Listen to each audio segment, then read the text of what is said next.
Hello, everyone. Can you all hear me? Those online, can you hear me? Okay, thank you, Bauchi. Okay, I guess everyone can hear me. Yeah, thank you, Chong Liu, Ruchi, Linji. Okay, thank you, everyone. I'm waiting for more students to come to the class. I think there has been a change in the building. So maybe they went to the wrong building. Yeah, so I'll just wait for a while. We'll give them another 5 minutes and then we shall start. Okay, everyone, I hope you don't mind. Yeah, just wait for a little while. If you can, just look through the slides. Today might be an interesting lesson for you. It kind of teaches you how to motivate yourself. How do we learn? So that might be interesting for you. Okay, so I'll just switch off the mic and I'll wait for the rest of the students before I begin. Okay?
Okay, good morning, everyone. I think we shall start the lesson. I have a few students here, but I think, some will stream in. Like I said earlier, we changed the class from the previous class to another building, and they may have got lost, but we shall begin. You all are all waiting. I think there are about 60 of you online, and we shall start. So today what we are looking at is we are looking at something slightly different. How do we get people to change, or how do we motivate people to change? To motivate people to change, we always think in terms of incentives, we think in terms of what we can do to them, but we never really look from their point of view. Why do they want to change?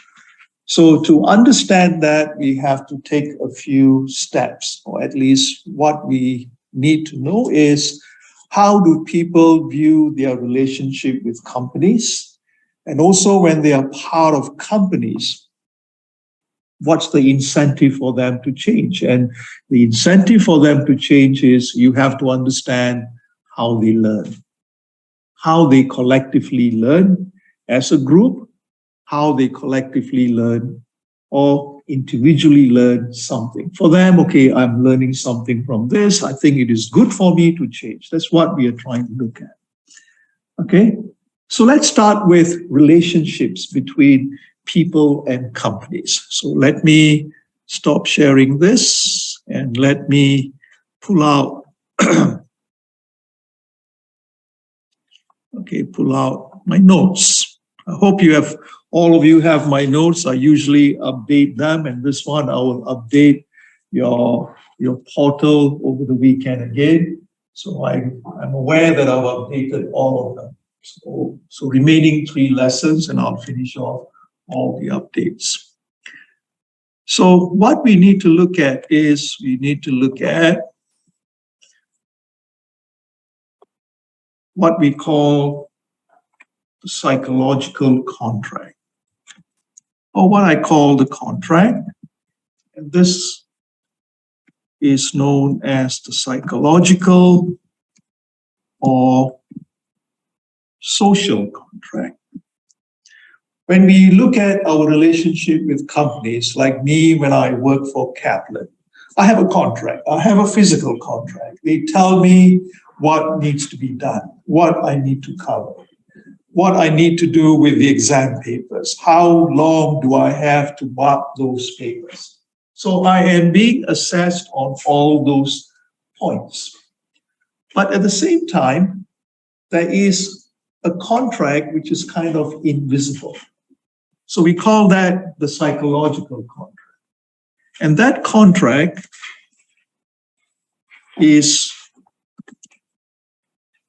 an unwritten set of expectations between every member of an organization and those who represent the organization to them.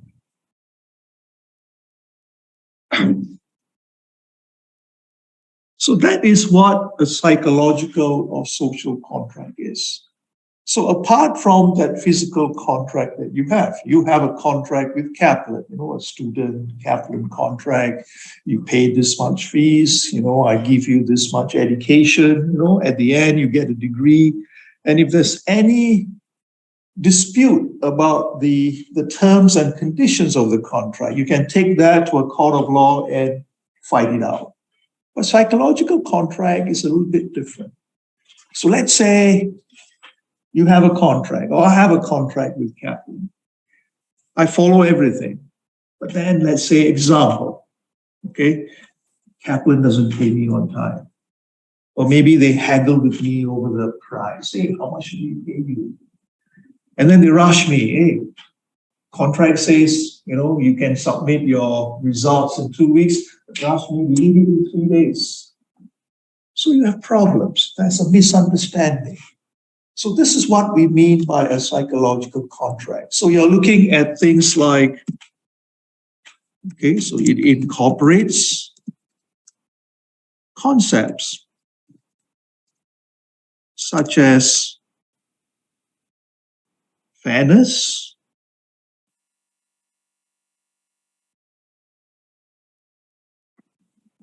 reciprocity, and a sense of mutual obligation. Okay, fairness. Do you feel you're being fairly treated? Do you think there's reciprocity? I'm going to teach another program after yours, end of the month, and I set one half of the paper, and the UCD lecturer sets the other half of the paper. But then the exam paper was rejected by UCD subject expert, and he wrote to me. He said, because Kaplan takes care of it, he said, Morgan, the first part, which is not said by me, said by the UCD lecturer, has not included topics on the learning outcomes. Now, I could easily say, that's not my responsibility. I push it to the UCD lecturer, hey, please take care of it. But I wrote to the UCD lecturer. I say, look, you are covering this topic. Please, can you set a question on that? And he wrote back to me last night. He said, Morgan, I'm sorry, I'm on holiday. I won't be back till the end of the month. Can you help me out? And I say to myself, yeah, sure. But that's reciprocity. I help him, he helps me. Understand? So sometimes these things may not be defined by a contract, but it's how we create a culture for us to think. And I'll talk about culture a little bit. I help you out. I can always say this is not my responsibility. But because he asked for help, and the way he put it was very nice. He said, I can only take care of it at the end of the month, but if you want to write out the question, please feel free to do so. So he didn't force me. He just asked me. And I said, okay, no problem. For me to set a question is not difficult. I only can't stand the marking, too many, right? Too many papers to mark. But setting the question is easy. So I kind of replied to him, sure, no problem. So that's reciprocity. So there's a set of obligations towards individuals, to people within an organization. All right? Now, if the organization or if employees feel that the organization has failed to keep its side of the bargain, they may respond by redefining their side of the psychological contract.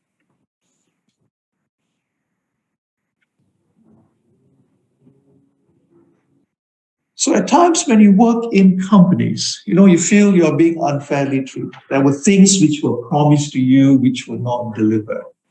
They said, oh, we will assess your performance in 2 years and then we will promote you. Never happened. So when you come across this kind of experiences, then you feel, hey, something's wrong. Yeah, they're not treating me well. I'm putting in my time. Expectations are not met. So if those things happen, what would you do? What would you do? When you feel expectations on the side of the organization has not been met. An organization can be full of many people. So if you feel you've been treated unfairly, what would you do? Well, some of you, that's the extreme case. You might quit. But let's say the company pays you well. You cannot get the same salary outside. Anyone online, what would you do? Maybe come late. Don't work so hard. Take longer lunch breaks. These are the kind of things we would do, right? So we invest less effort to work.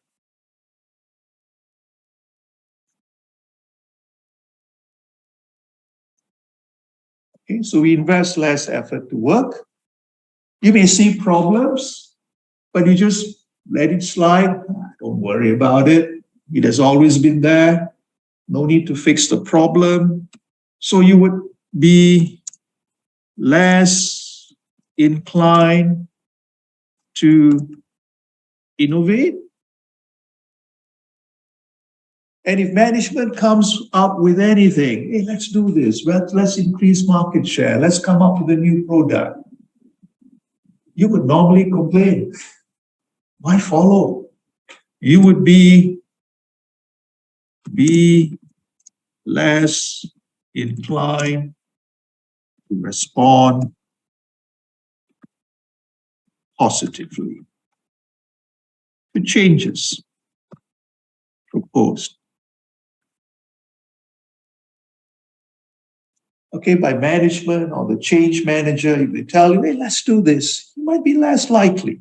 And you will find all this kind of people in organizations. So now you can understand the change manager's difficulty. Yeah? When you have all these people, what do you do? Not everyone is like gung-ho, yeah? Hey, I'm going to do this, I'm going to do that. Most fresh graduates are like that. Looking forward, I remember when I first started work, first day, I was the first person in the office. Everyone came at 9 o'clock, I was there at 8 o'clock, and I'm wondering where's everyone. I was like that. Then slowly you realize, okay, an organization is there to make money, you are there being paid to do that work. So slowly I start coming around 9 o'clock, sometimes 9:30, sometimes I call up the office and I say, look, I don't feel like coming into the office. That happens. All of us go through this process. So if everyone, let's say, is a party to a contract, to this psychological contract, we are all stakeholders. If everyone who is a stakeholder in the organization is party to this contract,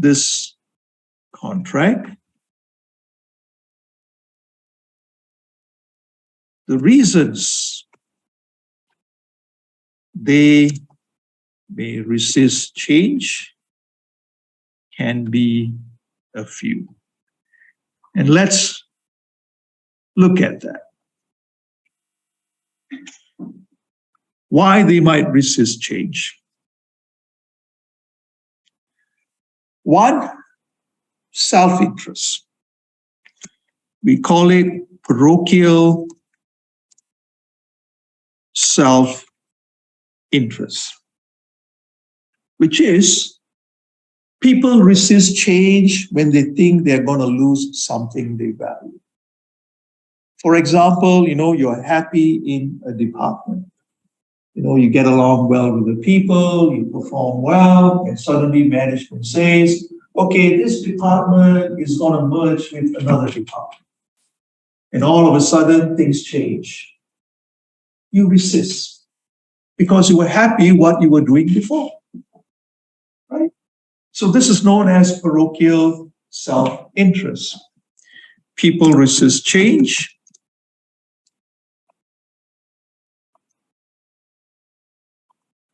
People resist change when they think that it will cause them to lose something of value. When you lose something,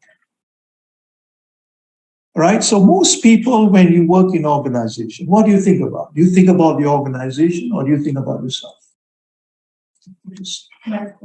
Yes. How much you make, whether you're happy where you are.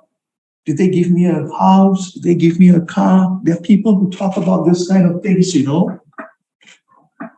I remember as an engineer,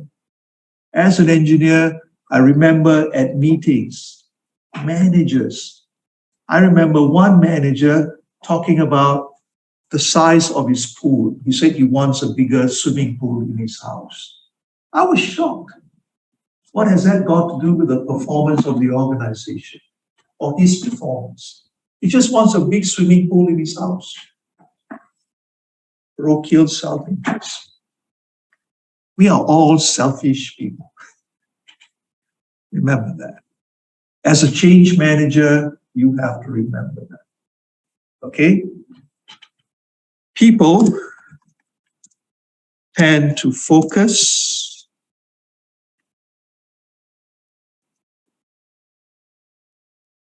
on their own best interests rather than those of the company.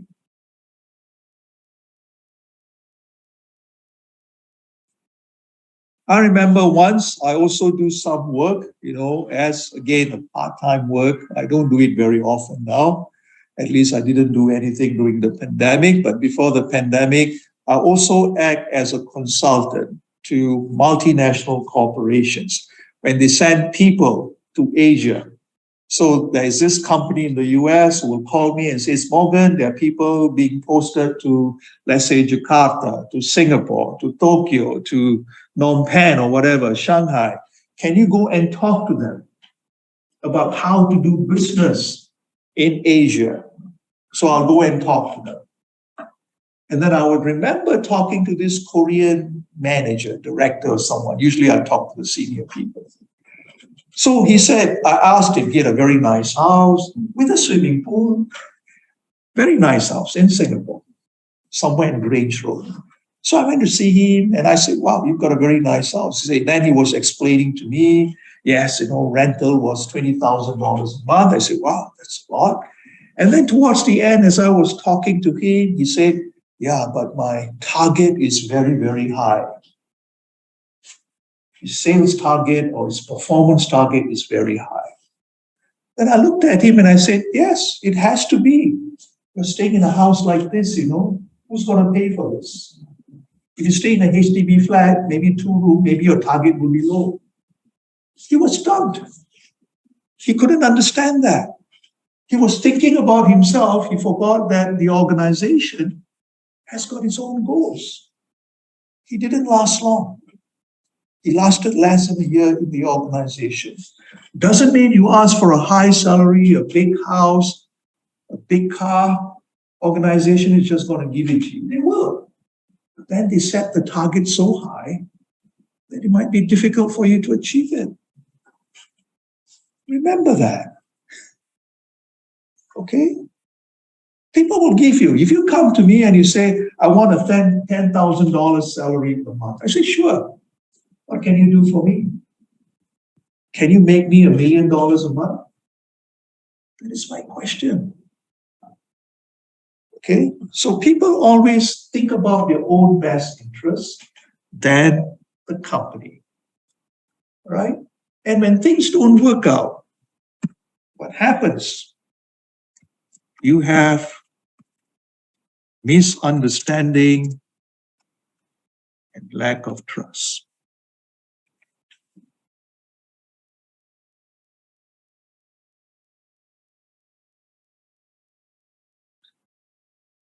All right?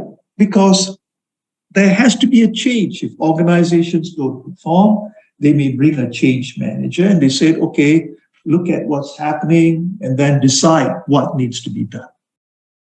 And I go in and I said, okay, why is this guy being paid so high? You want this kind of performance. What do we do? And this is when misunderstanding starts and people may not trust you. As a change manager, they may not trust you. Your intent could be good. You want to improve overall, but individuals may not like what you're doing. All right? So stakeholders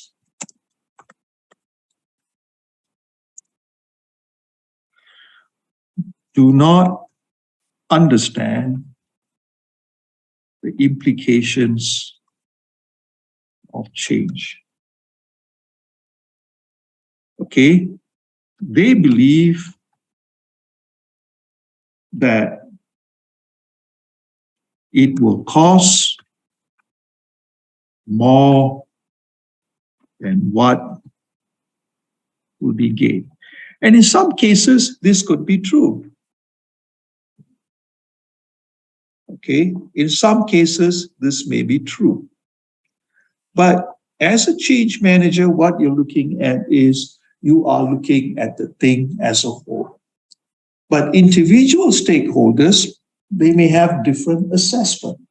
Maybe for you, it's a job. You're doing it, you go back home, that's it. No overtime, I don't care. As long as you pay me the salary, I'm happy. But there are others who want to progress. They want to improve. They want to make more money. The others just leave me alone. Yeah, just pay me as much as I. There are people like that I've met. You want to promote that? You don't want. I once had an electrical engineer, kind of a supervisor, and he does a good job. You know, we had this factory in Indonesia, and he did a good job. And we thought, okay, we will reward him. So I was going on an exhibition in Germany, in Hanover. So I was going for an exhibition, a big exhibition, engineering exhibition. And I thought I'll bring him there for 1 week. I was, of course, after that, I'm going to stay on for another 2 weeks for meetings, but I thought I'll just bring him there for 1 week as a reward for his good work. Do you know, for 1 week, the guy cried. I had to take care of him. Miss his wife, miss his kids, miss Asian food, couldn't take the German food, cold, right? A grown man crying. I had to babysit him, every day, talk to him nicely. It's okay, we are going back very soon. And when I sent him to the airport, he was so happy. Do not think, traveling as a tourist is the same as working in a country. It's very different. Very different. I took 3 engineers from Singapore to Myanmar to do a project. Young guys, just like you all. 3 engineers. First day we landed, I took them to the project site. They saw a snake, they freaked out. I said, of course they're snakes, they're spiders. What, you want to get rid of them? They cried. They wanted to go home. One guy cried, said, I wanted to go home. I said, why? No internet. Okay. Send him back home. I miss my girlfriend. I said, don't you miss your mother? Send them back. This is the difference. When I first started traveling for work, it was tough because the days when I traveled, late 70s, 80s, the whole of 80s I traveled, whole of 90s I traveled. I was traveling 90% of the time. The first time I traveled, it was tough. You stay in guest houses, not comfortable, no air conditioning. I remember going to Vietnam. I remember going to China, Beijing, difficult to get food. I had to pack food, noodles, cook in the room, no restaurants. When I went to Hanoi, stayed in an army barracks. Every day, same food. That was what it was. But now we travel everywhere. There's McDonald's, there's KFC. We think working is the same. It's different. Okay? I remember Beijing as I never saw any cars. Everyone riding bicycles. Huh? 70s, 80s. Even before Deng Xiaoping opened up your country. I was there. All right? I was in Japan when Japan was booming, 1982. Loved it, Niigata. It was wonderful. But now when I go back, it's a little bit depressing, yeah? Economy is down, people are getting older. But in 1982, that's what I always remember about Japan. was wonderful. Cherry Blossom Festival. I was there during that time. The Spring Festival. Cambodia, right after the Khmer Rouge. It's pretty bad. Sad. Okay, very, very sad. India, 1980s, 81, 82, 83. I was traveling from the airport to the hotel. The hotel is not that great, yeah? And I was watching all these things piled up in the middle of the road. And I asked the taxi driver, what's that? I said, people sleeping on the road. I said, why are they sleeping on the road? Because it's war. Now you don't see it, but I've seen all of that. So I appreciate life. I appreciate what I have. Okay? I'm grateful for a lot of the things I have. But I have seen the worst. I've seen societies change. I've seen people change. But it kind of teaches you, okay? Life will change. Can be for the better, can be for the worse. All right? So remember that. We are all product of our environment, yeah? We learn from the environment. But each one of us, we look at things differently. I understand you're all young, you want to go out and work and make lots of money.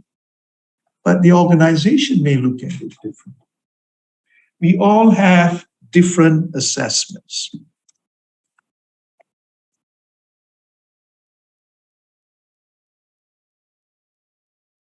Okay? Stakeholders may assess the situation differently from those initiating the change. We all look at things differently, all right? And for a lot of us, especially when you are in a comfortable environment, if you are coming from an environment which you are used to, you would have a low tolerance for change. All right? You don't want to change. You feel, why do I have to change? Do you know how difficult it was to even convince my younger daughter to go to university overseas? For me, when I went to university, I worked. I was actually a full-time student, but I worked in the evenings as a waiter to pay my school fees. My parents didn't want me to go to university. They say, hey, just go and work. My parents were very simple-minded, but I wanted to go and study, and that's what I did. So when I adopted these two girls, I want them to have the same experiences as I've had. My eldest daughter, no problem. But my youngest daughter had lots of problems. I said, she wanted to study design. I said, okay, one condition again, same as my eldest daughter. It has to be the best school to study design. But she was looking only at Singapore. I said, why Singapore? Are you sure it's the best school? Dad, and I know why she wants to stay in Singapore. Her boyfriend was here. And I didn't like the boyfriend. Spoiled, rich, brat, very rich, enjoyed himself most of the time, bought her very expensive gifts. And her mother was a vice president of a country. I won't tell you which country. Okay? She was a vice president. So every time she comes here, she stays at the Hyatt. She'll invite my daughter out for dinner and give her expensive handbags. She'll bring it home. My wife will say, where did you get that handbag? Oh, my boyfriend's mother gave it to me. And I wanted to break that relationship because I know it is not good for her. It's not good. She becomes a trophy wife, you know. She's very attractive, very pretty, but she's not realizing her potential. So I said, you go to the school in the US. Pick me a school.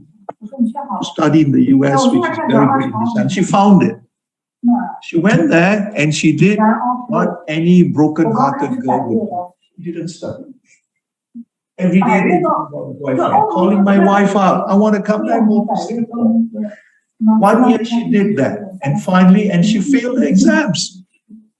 So when she failed the exams, what did the university do? They said, okay, if you fail the next semester, you are out. And that's what she wanted to hear. So she calls me up. She said, Dad, I failed 2 subjects. So I said, what are you going to do? I'm going to come back. I'm going to apply to a university in Singapore. And I said, no, I gave you the best opportunity possible. You never take it. You come back, you work. You're staying with me, right? You pay rent. That's what I told her. And she changed. And now when I look at her, she's a very responsible person. She studied 5 years in the US. Now she can tell me that was the best time of her life. Because she was closed. A lot of us have low tolerance for change. Okay? Piao Jindan, can't you hear me? Can you hear me, Piao? I can hear you, but someone opened their mic, so it's kind of late. Hello, Piao? Hi, can you hear me? Piao, can you hear me? Yes, I do.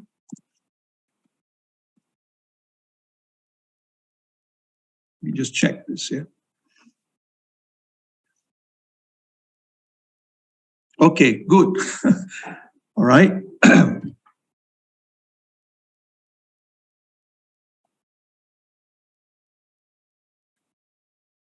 Okay, so this is low tolerance for change. Well, you want to speak to me, Piao?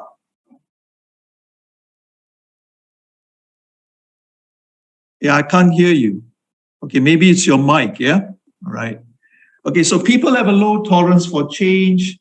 Why? Because people feel, just like my daughter, she may not be able to develop the skills, she may not develop the expertise to adapt to the new environment. But she went through this 5 years in San Francisco. Now, when I look at her, she's a very responsible person. Of course, you might be interested in what happened to her boyfriend.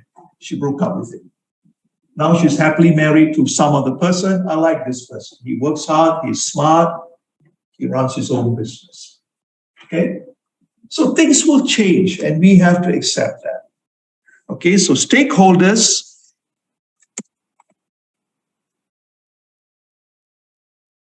fear that they would not be able to develop new skills and behaviors that will be required of them. So they have difficulty transitioning from the old behavior to the new behavior. All right? Now, if you look at the slides, they'll tell you, okay, maybe I'll share that with you. If you look at the slides, they give you certain ideas on how to change. I've given you the reasons. There's a psychological contract, but we resist. Okay, because of maybe expectations are not met, trust levels are not there, so we resist change. But if you look at the slides, let me show you the slides. Let me stop sharing this. They give you some suggestions on how to go about doing it. And let me share that with you here. Okay, there is a psychological contract. Okay, I've explained all this. Okay, things like education. You can read all this by yourself. Things like persuading. You can read this by yourself. And so on. Participation, involvement, supporting, negotiation. These are all common sense things. You can read this all by yourself. Manipulate, bribe. This can also happen here in organizations. Coercion, force. Hey, don't change, out you go. You're fired. coercion. And then it explains, and then it uses a model called the expectancy theory. That's what all the slide is about. Now, I'm going to give you much more. This you can read. I'm going to give you how to get people to change. So this is all for my readings. This is based on what I have done, what I have achieved. Theory, all this you can read. Okay? I'll give you much more than this. So let me stop sharing this and go back to our notes. I'm going to explain to you, I think this is somewhere in your book.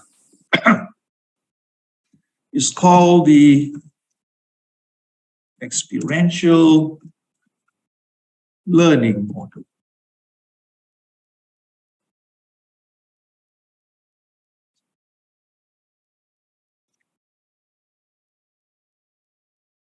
Maybe I should draw this out here.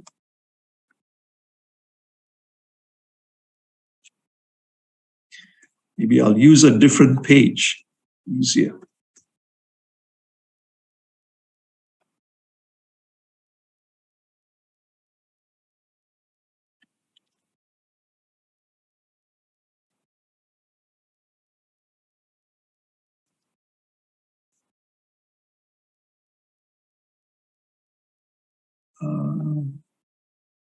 I'll draw a diagram. I'll show you what the diagram is.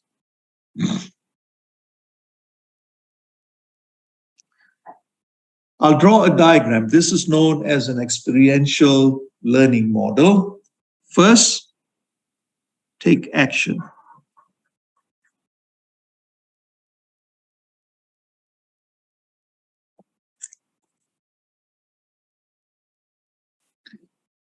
Okay? You have to act. You have to engage in some kind of an experience. For me, if I want to learn something, if I want to change, I will go and do something. I may not like it. When I first do it, I know I will not like it. I'm aware of it. If I want to learn a certain software, I may not know enough about it. And especially when you do not know enough about it, you don't want to do it. So I jump into it. I'll jump at the deep end. And I know it's going to be frustrating, it's going to be challenging, but I just do it. What I'm doing is I'm engaging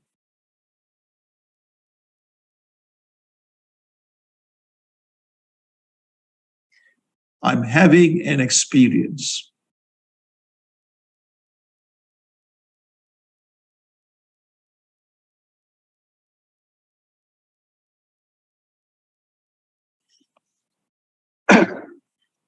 All right, so I'm having an experience. And I know every time I learn something new, if I want to make a change to myself, I'll do it and I get frustrated. I'll be sitting there working out things and I say, my God, man, why am I doing this? Why did I get myself involved in this?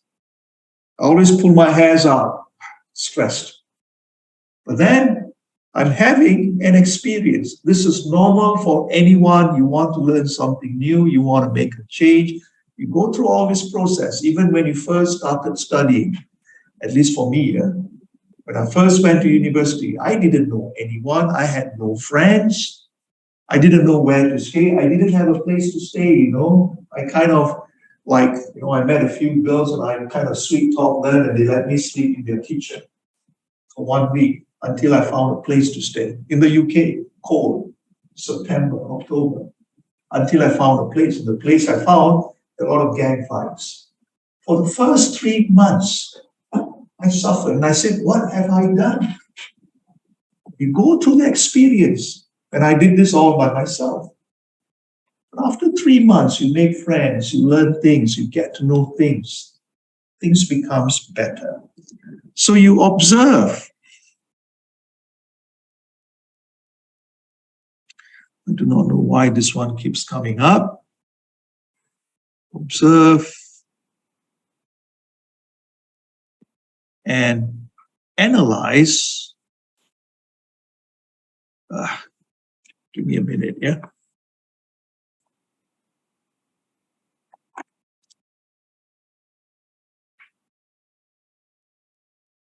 analyze the experience.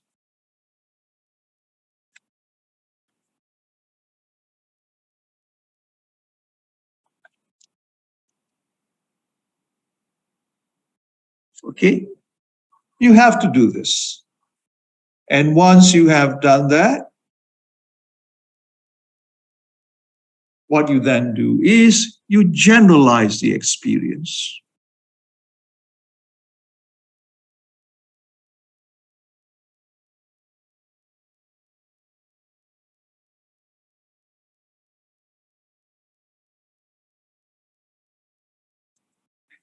And then take action again.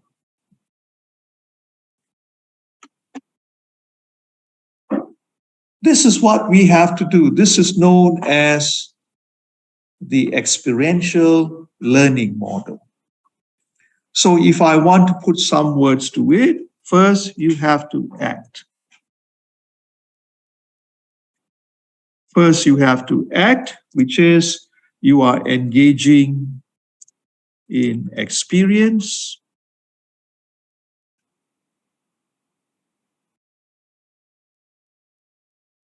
Next, you observe, reflect on the experience, interpret,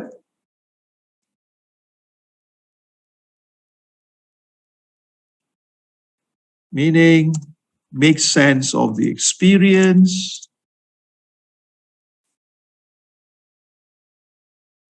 and plan action.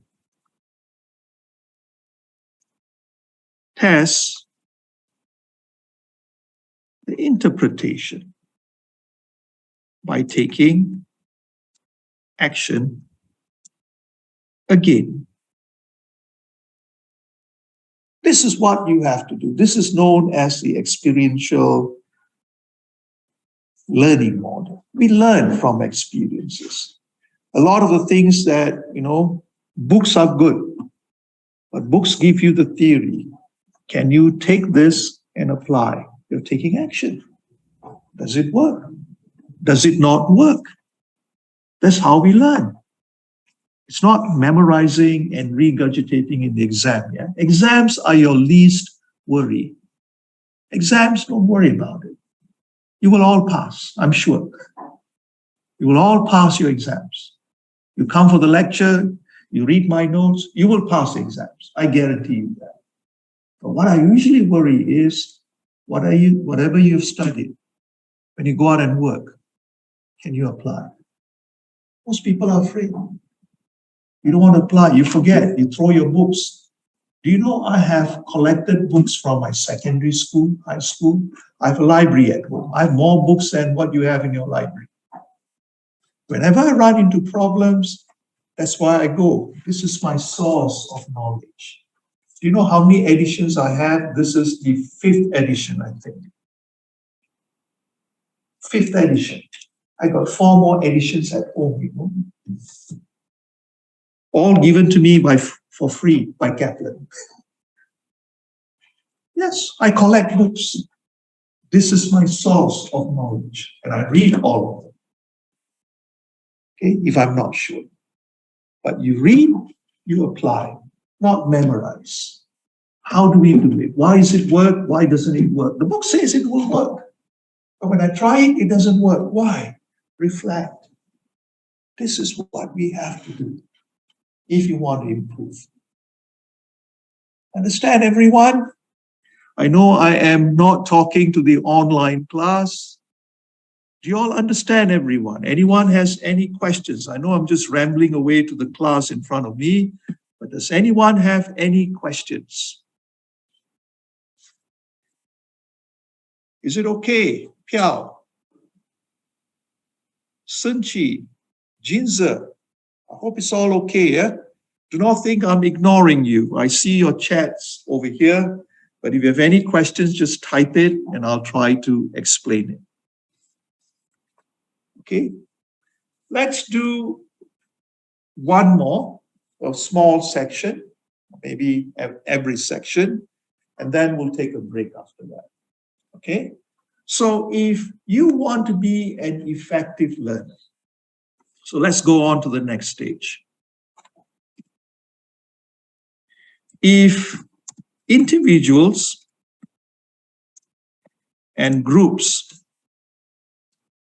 are to be effective learners, they must be able to do a few things. And what are those things? They have to involve themselves fully, openly, and without bias in their experiences.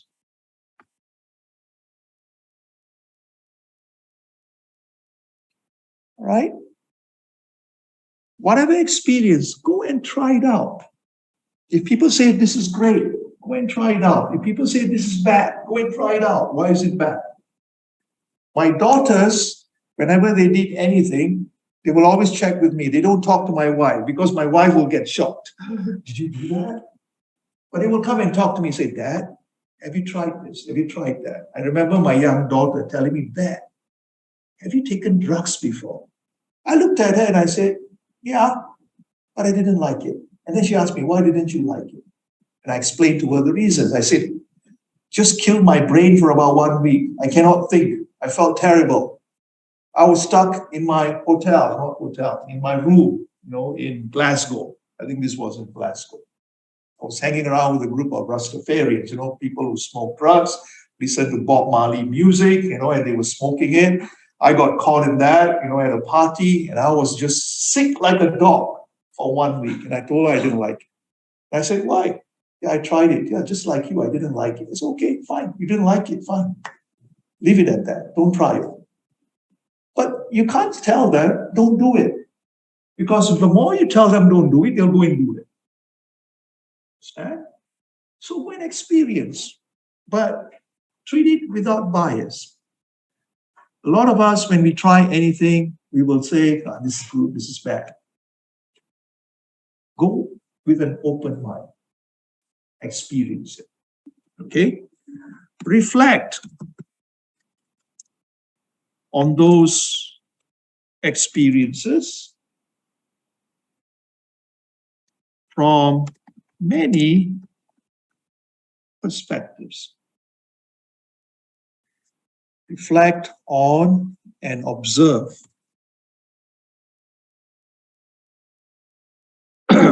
those experiences from many perspectives. Why is it some people do it? Why some people don't do it? Try to get a feeling. It's like trying to put yourself in the shoes of other people, trying to look at their ways of thinking. Right? When people tell me, and you hear this from a lot of Singaporeans, every time I tell them, oh, I'm going to Nepal, or I'm going to Indonesia, I'm going to anywhere, Myanmar, my Singapore friends will always ask me, is it safe? I said, what do you mean, is it safe? There are people living there, They manage it. Why is it not safe? I said, how safe is Singapore? Maybe to the average person, it may be safe. But how about someone who is poor? How about someone who is, on the fringes? What will happen to them? For me, every country, you have to look at it from the contextual point of view. A country is there based on its experiences, collective experiences. I think all countries are unique in their way. I'm always happy to go to a country I've never been to. Right? I'm now doing a project with a Brazilian. I told him, I said, when this project is over, I want you to take me to Brazil. I said, I haven't been to Rio. I want to go to the beach, Copacabana. I said, I want to go there. I haven't been there. He said, sure, Morgan, no problem. Then he said, I'll introduce you to my parents. They have a nice house. I said, he said, near the Amazon. I said, great. I want to go and visit the Amazon too. I want to go and see some of the tribes. I want to try the food. Said, is Brazilian food the same as Mexican food? He said, no, Morgan, it's very boring. I said, okay, let's try it. Go with an open mind. My brother-in-law, I don't mind saying this to you, my brother-in-law is actually Chinese. So you know now my wife is Chinese. My brother-in-law, everywhere he goes to, do you know what he looks for in food? Where can I find Chinese food? He is not living an experience. For me, everywhere I go, I will try the local food. I remember when I was in Tokyo, a good friend of mine, she works in JP Morgan. First time she's meeting me in Tokyo. So when she saw me, Indians are very conservative when it comes to food. So she looks at me, she said, Morgan, what Indian restaurant do you like to go to? And I looked at her and I said, Mariko, Indian food? I said, this is Japan. Bring me to some Japanese food where you will have those Japanese food. And she took me to Osakan food. Wonderful. I enjoyed it. A little expensive though, but very delicious. Go with an open mind and you will have a great time. This is what I mean, reflect. Look at it from different people's perspectives. Then you will understand. Okay? Create concepts. And whenever you go through these experiences, create concepts that integrate these observations into logically sound theories. We all have theories in our head.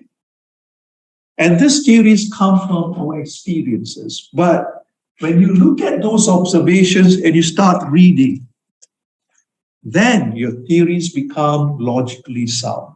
We have theories, When people say, is Indonesia safe? Or is Myanmar safe? The theory is every time they read the news, this is the problems they have. So it must not be safe. But it could be a small area. I remember I was in Indonesia when all these problems were happening, overthrow of the president and everything. My business partner was American. His parents were calling me because his phone was not working. Is Kurt okay? We hear there's so many problems in Indonesia. I said, yes, in Jakarta. But he's in Surabaya. Everything is okay over there. It's a big country, it stretches from the Indian Ocean to Australia. You can't expect the whole country to be mired in revolutions. Okay? So this is how we look at things. You develop a theory, your own theory, but confirm it by reading. So I tend to read a lot. I collect a lot of books. Try to see whether my theory is right or not. Somebody would have done some research somewhere, somehow, and it would be published. And the internet is a great source of information. You can find it quite easily. Use these theories to make decisions and solve problems. This is what you have to do. Okay? So when you start looking at how people learn, so as a change manager, you must create a collaborative environment for people to learn. All right? So this suggests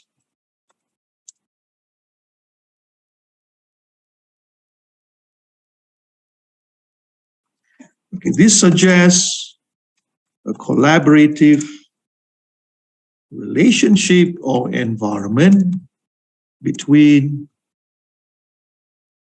the change manager and his or her clients.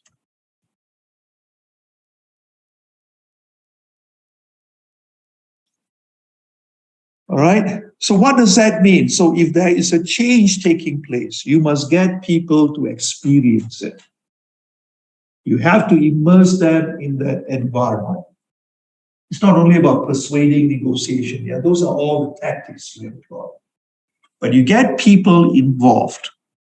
So this may involve, so the change manager plays the role of facilitator to help learners formulate their own plan of action and test them through implementation.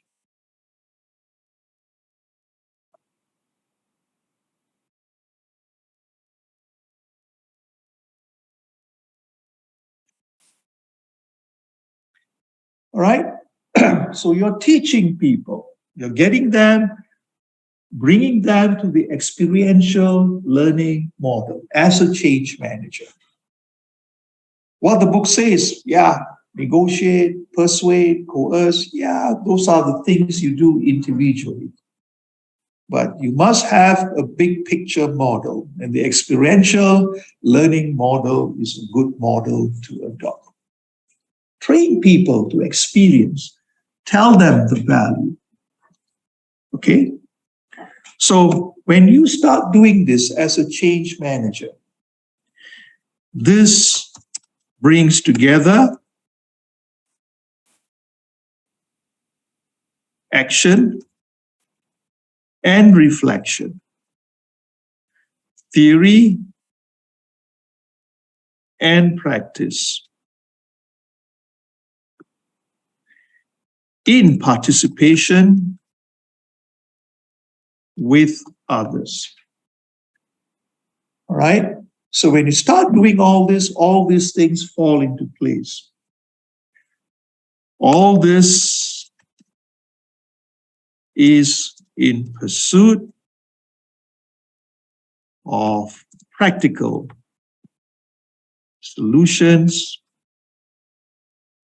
to issues of concern. When you get people involved in the change itself, you don't tell them what to do. You just tell them, this is what we're going to do. I would like you to all participate in this. This is what you have to do. All right? Okay, one other thing. I do not know whether Rosa spoke to you all about it, but did she talk about Kurt Lewin's approach to change? Kurt Lewin? No? Kurt Lewin is somewhere in your book, maybe at the beginning. Let me write the name down. How about online? Do you remember? Usually they talk about Levin's. Did you all study this under Rosa?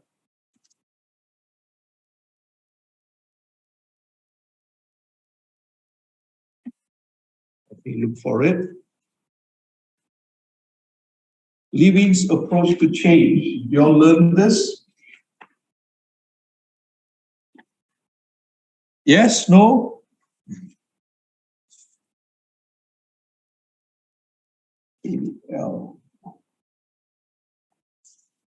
Did you all learn this? I'm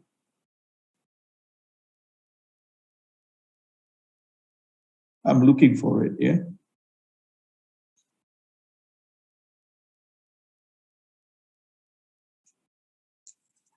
It's usually at the beginning. Usually the first time you meet, the UCD lecturer, they should talk about this.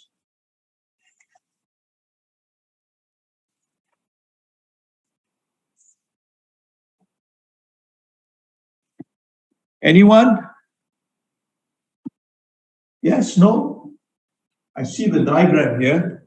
Levin's three-step process. Did you all cover this?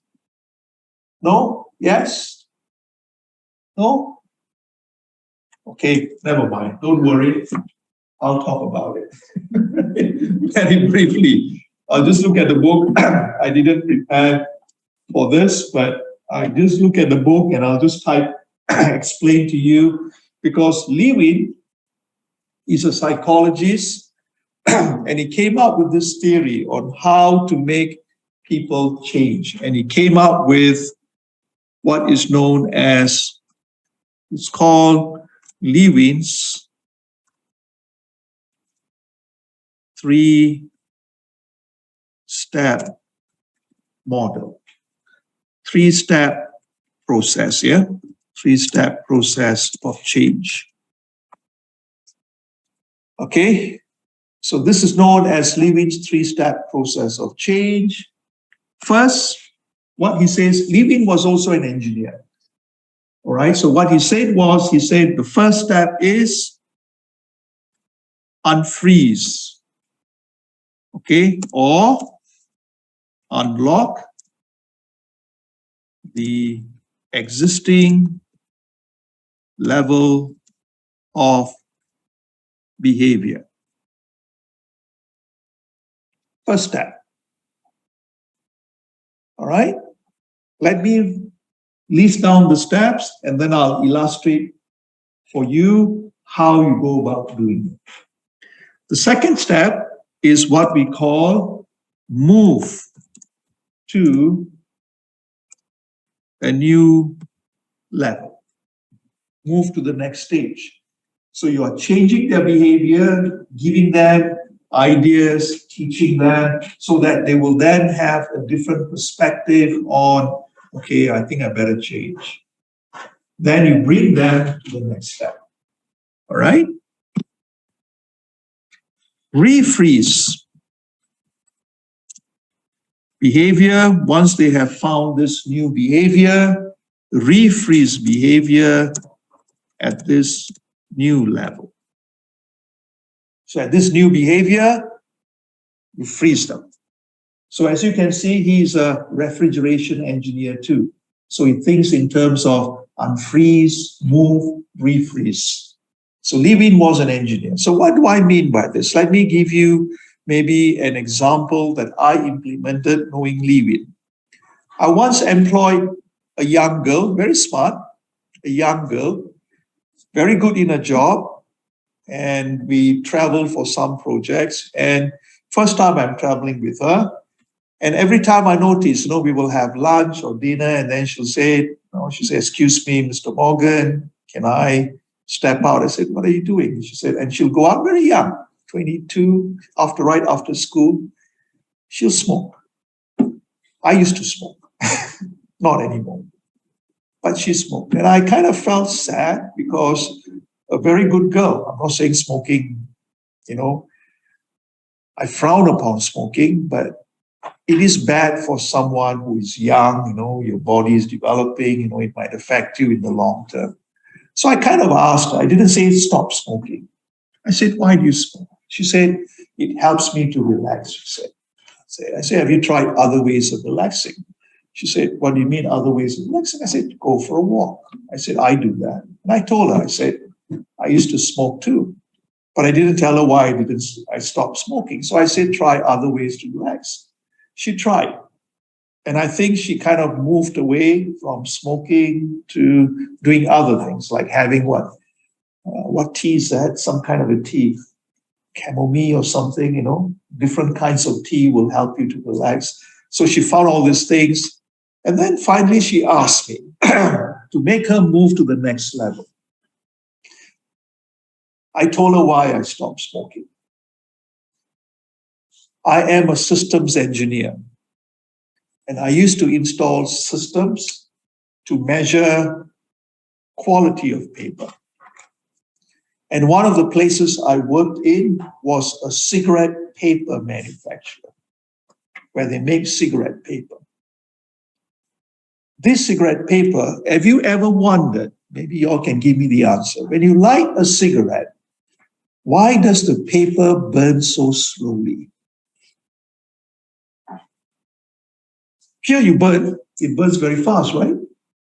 But when you light up a cigarette, why does the paper burn so slowly? Anyone knows online?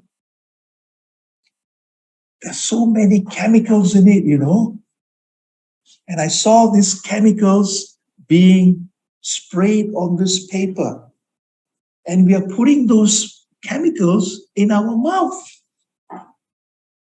And the people who are making those cigarettes, they don't smoke. Because they said, look at the chemicals. They don't smoke. All right? It's bad for you. And I stopped smoking after that. And I saw the chemicals, terrible, foul-smelling chemicals. And I saw that and I said, this is bad. And I explained to her.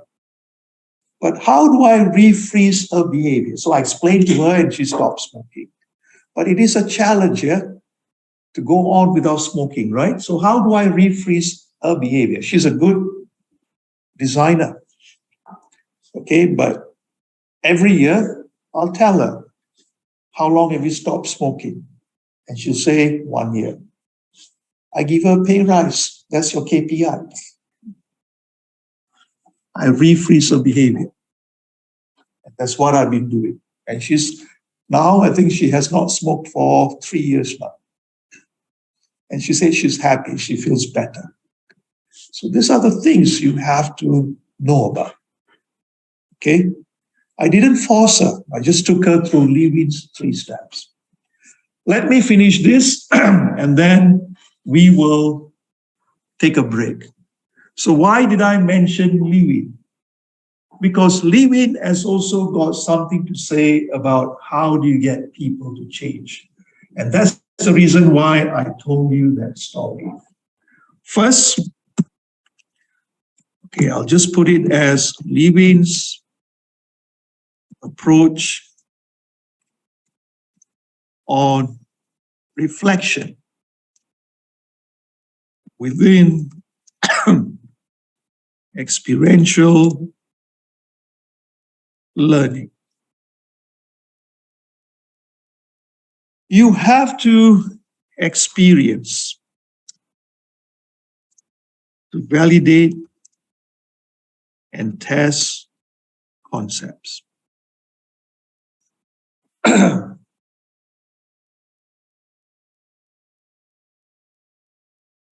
If someone who is a smoker comes and tells me that smoking is bad, I would tend to believe that person. But if you have not smoked and you come and tell me smoking is bad, I would not believe you. So you must have gone through these experiences. This is what the reflection is all about. You have to validate, you have to test the concepts. Then you give feedback. Feedback process that generates valid information to assess whether goals are being met. All right? So when I say, how long have you not smoked? I'm trying to get feedback. 1 year. Okay, I have that. But then when I hear that, I reward. So feedback provides the basis for reflecting on experience, refining theories in use, and improving goal-directed action. This is what feedback does for us.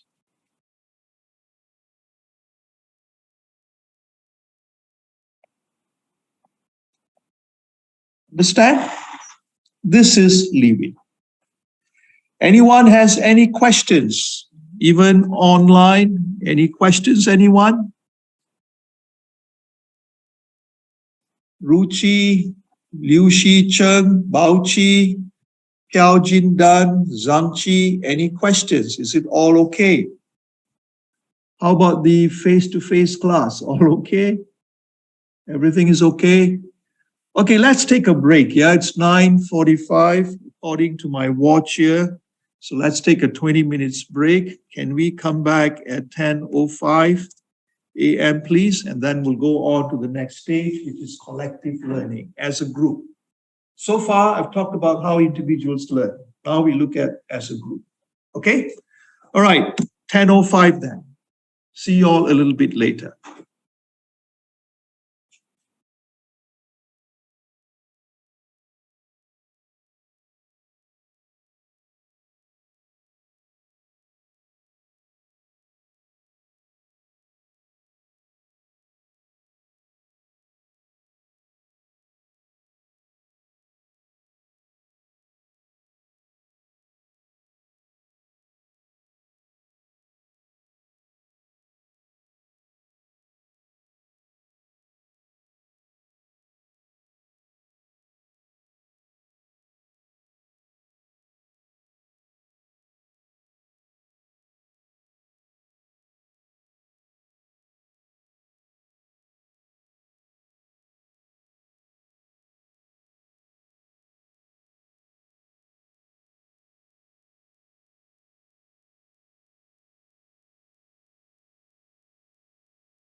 Hello, everyone. The online audience, can you all hear me? Are we back from our break?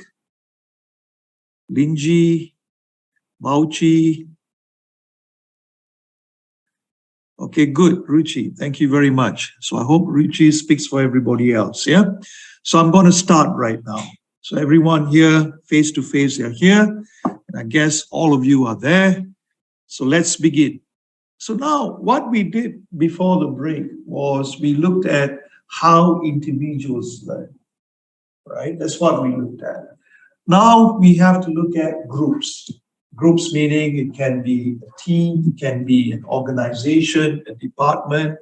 So that is generally known as collective learning. So we are going to look at collective learning. Now, collective learning depends a lot on culture. So you've heard of organizational culture, you've heard of things like national culture, and I think you also study what cross-cultural management. You all do that? Do you all? You all study culture? No? You all don't study culture?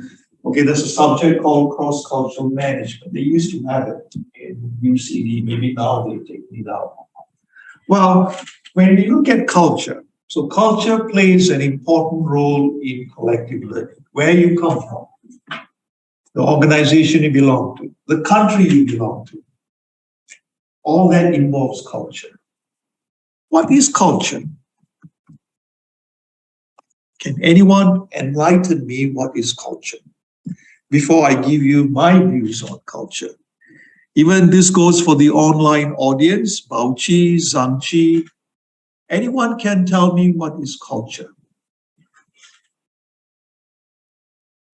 But, okay, okay, your classmate, your online classmate, offline classmate is telling me maybe norms, social norms.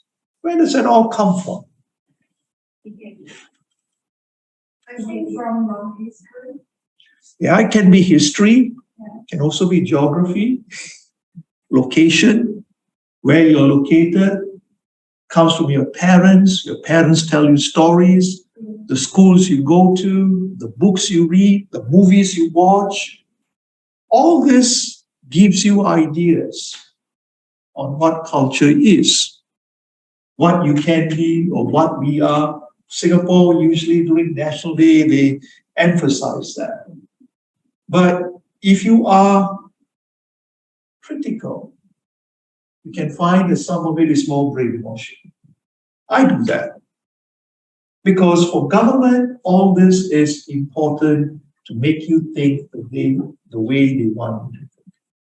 We talk about history, but history is full of many funny things, you know. I have read books on history about Singapore. Not very good.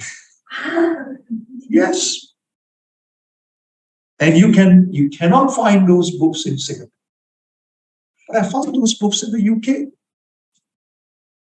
There are books which are banned in Singapore. If you're caught with it, you can get into serious trouble. Same is true in any country, whether you go to China, whether you go to Cambodia, you cannot read certain books. My friend, once he was reading a book on Mao Zedong, and he said, Morgan, this book wasn't very good about Mao Zedong. And then he said he was in Shanghai. He said, look up, he said, maybe he's breaking the law. And he's afraid. He put the book away. I was once reading a book on Lee Kuan Yew, not a very good book about Lee Kuan Yew. But then my friend says, Morgan, you better not read the book in public. You can get arrested. We are taught to think in a certain way. This is the way it is. So that's culture. All right? So culture is the pattern of basic assumptions. We assume certain things. All right? And it is developed by a group, and this group could be anyone historically, geographically, to cope with problems of external adaptation and internal integration. How do we want to be perceived by the outside world? How can we unite groups of people within? But that's what culture is. I can go anywhere in the world and I can pick out a Singaporean very easily. I know that's a Singaporean by the way they behave, by the way they not. You don't even have to watch the way they talk, by the way they behave and the way they dress. You can tell. You can tell. Most of you can tell, right? That's a Singaporean. But you may have a little bit of difficulty between Malaysians and Singaporeans because our culture is quite close. But I can tell the difference between a Malaysian and a Singaporean. And you know what's the difference? The Mandarin is different. Not only the Mandarin, like I said, I'm not talking about talking now, speaking. What's the difference between Malaysians and Singaporeans? Anyone knows if you've lived in Singapore? No? Malaysians are more polite. More polite than Singaporeans. Okay? So you can see the differeces. There are differences between Koreans and Japanese too. And I remember reading about it. Okay, I was reading something on, I think you had released by North Korea, a Japanese person, I think married, he was kidnapped by the North Koreans and he was released. And when he came to Japan, there was, yes, it's an emotional arrival, but I remember reading, someone was telling me this, and they said, well, at least we can hide our emotions. The Japanese are very good in hiding emotions. But the Koreans, when they get emotional, they show it, right? Crying, screaming. The Koreans would do it. They're more emotional. But the Japanese are very good in hiding their emotions. So you see the differences, okay? Same with Indians from India, Indians from Singapore. I can tell the difference. I was born here, but I'm very different from someone from India, the way we think. Not necessarily only the way we talk, the way we dress, the way we think. It's very different. Same with the Chinese in Singapore, the Chinese in China, or Taiwan. It's very different. I have Taiwanese friends, and they think differently from my friends in China. We all have a set of assumptions. Those assumptions help us to come together as a group, but also helps us to adapt externally. Remember that. Okay, we are a product of our environment.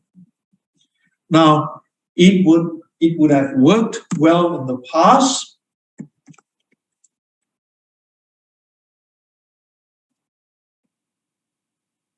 And are taught to new members as the correct ways to perceive, think, and feel in relation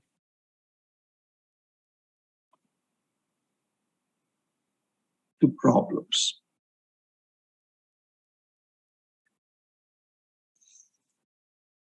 Okay, so collective learning depends a lot on culture, what we are taught.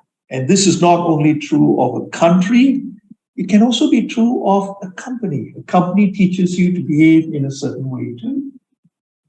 I mean, the companies I worked in, for example, the first company I worked in was an American MNC. But in that company, we were told, or not told, but the general behavior is, we tend to question management. Whatever decisions they make, we question them. So why do you want to do this? If they say, okay, we have to do this, we'll question them in meetings. As engineers, we can question. Why do you want to do this, boss?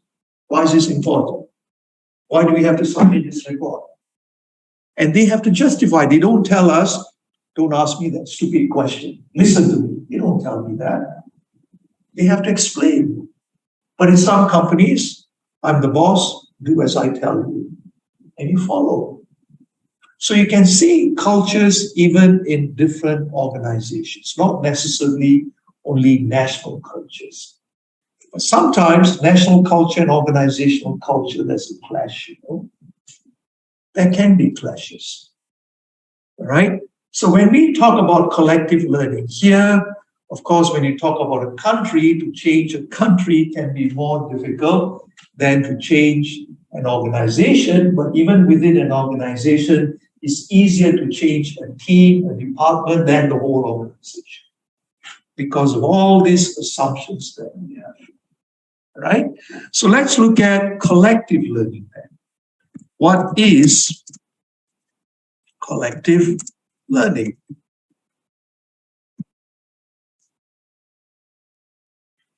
Collective learning is as a group, maybe as a team, maybe as an organization.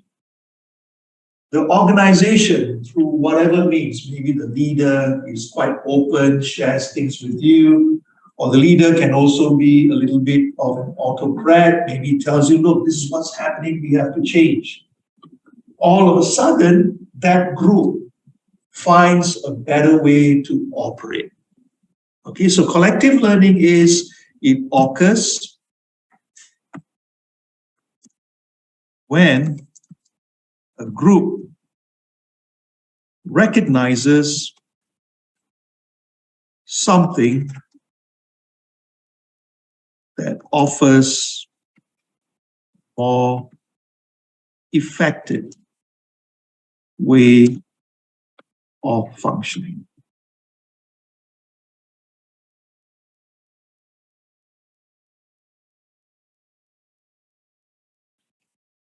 For example, you as a group, maybe in your culture, in your family, maybe in your country, maybe your parents tell you, go and study.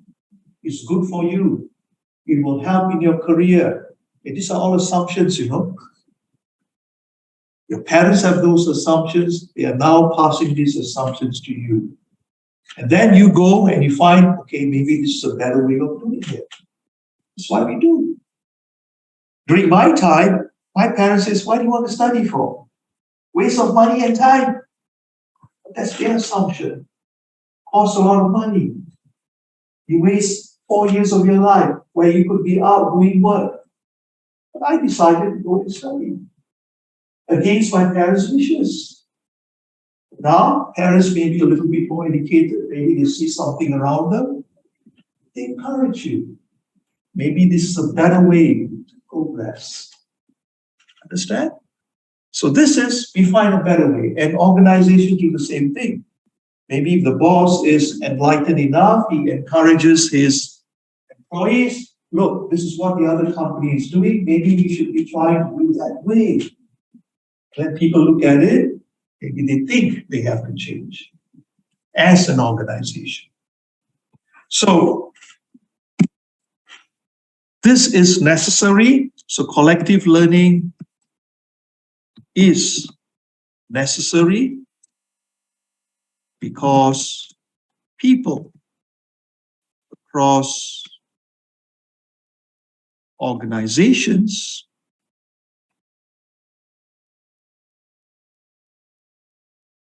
may have information that could provide valuable input to strategy formulation. A better way of operating, right? I remember when I first implemented the internet in a company. Can you imagine that? When the internet first came out, we were sending emails, only me and my friend, you know. my business partner. He said, Morgan, try this, load this into your computer, laptop, a big, chunky, clunky laptop. So I loaded it, and then we were sending messages to each other. And then we said, why don't we get everyone to load it and do it? And we tried. We had graduates working for us, MBA graduates, engineering graduates. They all resisted the change. All resisted. 1994, 95, when the internet just first came out. People like yourself, we don't want to try something new. We prefer facts. We do not know whether the internet, the message goes across or not.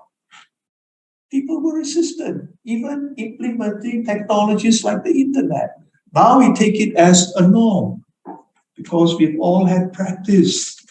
It has become part of us. But when it first came out, I had a difficult time, getting people to change. Right? Even phones, hand phones. You all use it like you all sleep with it, I think. When you wake up, the first thing you look at is your phone. You don't even look at your face. You look at the phone, what messages do you have? For me, I'll tell you a funny story how I got my phone. I refused to carry the handphone. You know why? Because I valued my time, my private time. I said, if you have a phone, people can call you any time of the day. They can call you in the middle of the night or work, and people still do it. Right? So I did a project. I did a project for a multinational company, and the project was in Myanmar. Remember those engineers I brought who cried? That was a project. I did a project, and it was a successful project, but I managed it very well. Micromanaged, basically. And the project was a success. So the project manager on the client side, up to that point, I had no handphone. And we are talking about maybe 98, 99, 2000. Already we have handphone. Not the smartphone, but the handphone. Right, the Nokia something, 300 something, yeah. I didn't have the handphone. I refused to carry a handphone because I thought it intrudes into my private affairs. So after the project was done in Myanmar, this client calls me up for a meeting. And he always likes to give feedback on the meeting. So he said, the project was very well executed, everything was okay. Then he looked at me and said, but Morgan, my engineers have a complaint about you. And I said, I know what was the complaint. They said they have difficulty getting in touch with you. And I looked at him and I said, do you mean I have to get a handphone? He looks at me and he said, yes. He wants me to get a handphone. Of course, I have to negotiate, right? So I said, I understand you have 3 projects after this project. If I get a handphone, I want an opportunity to bid for those 3 projects. He looked at me shocked. Now I'm negotiating. Want me to get a handphone? I need those 3 projects. I said, okay. So I left the office and I remember I took a train to City Hall. I think the meeting was somewhere in Woodlands. I took a train to City Hall. I went to Singtown and I bought my first phone. And the first number I called was this customer. I said, this is my new handphone number. When can I meet you for my projects? He was shocked. He said, okay, when are you free? I said, how about tomorrow? He said, okay. And I got the next 3 projects for a handphone. This is how you negotiate. All right? So it is important to remember that people will always resist change. For me, there must be a trade-off. For me, that trade-off was give up a little bit of my private time so that I can get those 3 projects for my company. And I made a lot of money from that 3 projects. Okay? So that is how we learn. We have to know that people will resist change. Okay, now let's look at what is collective learning. Remember, was it last week? I spoke about single loop learning and double loop learning. That's what collective learning is about. There are two types. And I say, don't worry about it right now. I explained in one of the lessons. There are two types of collective learning. And the two types are single loop learning and double loop learning. And I'm going to talk about that right now. Okay, let me just check here whether there is a diagram in your slides. I thought that was a diagram, but sometimes I'm not so sure because the slides are from the book. Let me stop sharing this and look at the slides. Let's see whether they have the diagram. They have diagram of the expectancy theory. Okay, I'll draw the diagram here.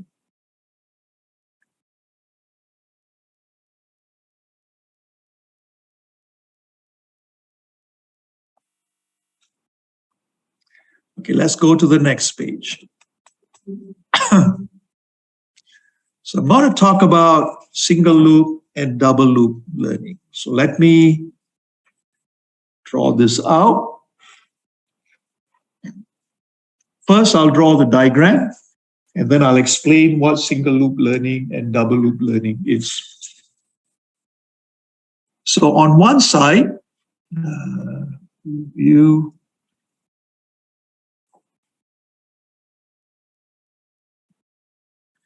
we have the assumptions.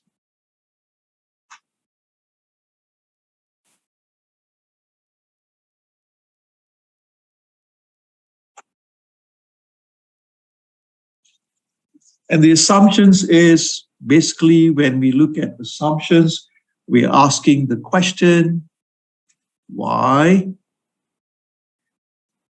we do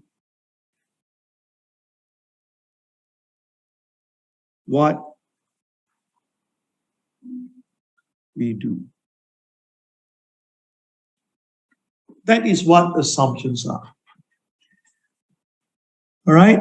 If you ask people, why do you work? To make money. Why do you want to make money? Oh, to buy a house. Why do you want a house? I want a big house so I can run around in that house.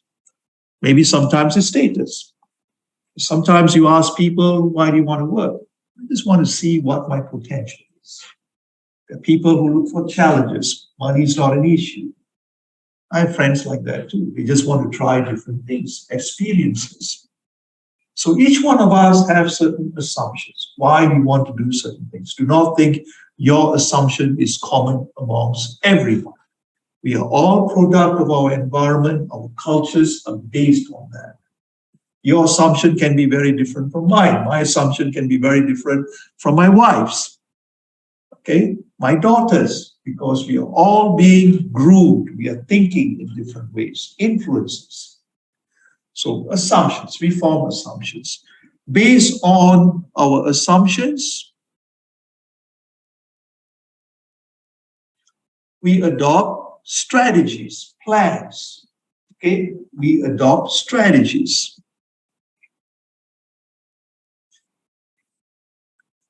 And strategies are what we do.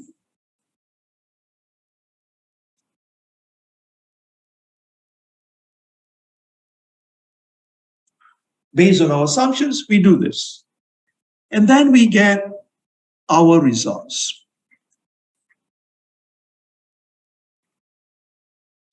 And results is what we get.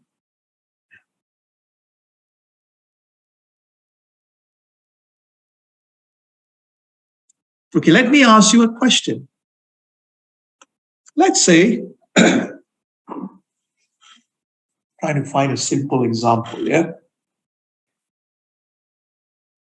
Okay, let's say doing an assignment. Doing an assignment, you expected to get an A. And to get an A based on past experiences, you say, okay, first I have to do this. Next, I have to do this. Maybe the way of doing it is I have to have a content page, I have to have an introduction chapter, I have to have, an argument chapter and a conclusion chapter. So you do that. And you expect to get an A. But your results, let's say you get a D.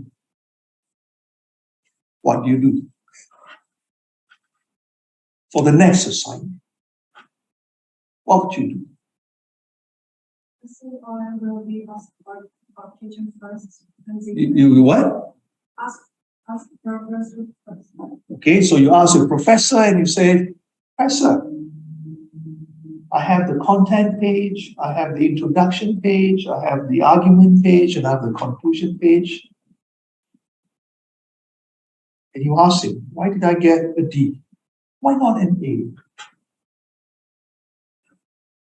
So, yeah, give you some reason. So let's say he gives a reason. What would you do? Maybe you will think, maybe my word count is off. Maybe my references are not complete. Right? That's what you'll do, right? What you're doing is known as, maybe I'll use a different color.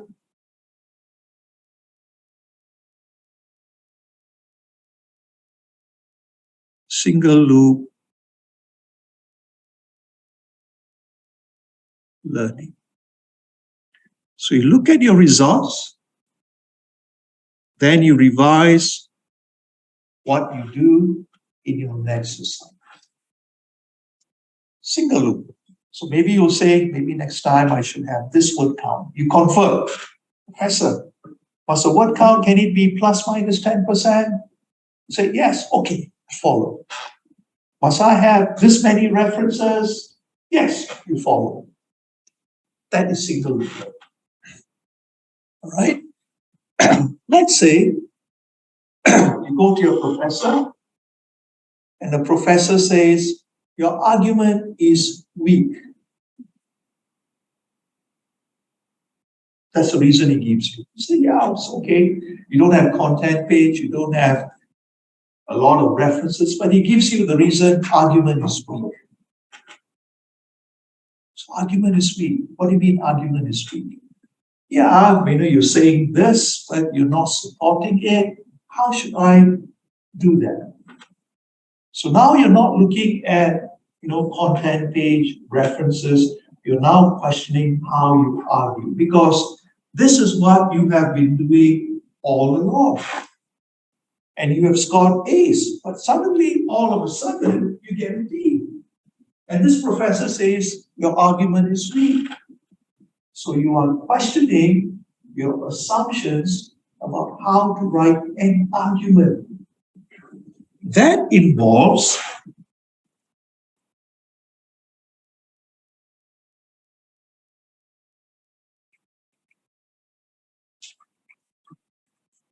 double loop learning. You're now questioning your assumptions about writing an argument. But this is how we learn, Unfortunately, most of us adopt single loop learning. What do I have to study? What do I have to do? Just read the notes. But learning is more than reading the notes. It's a lot more.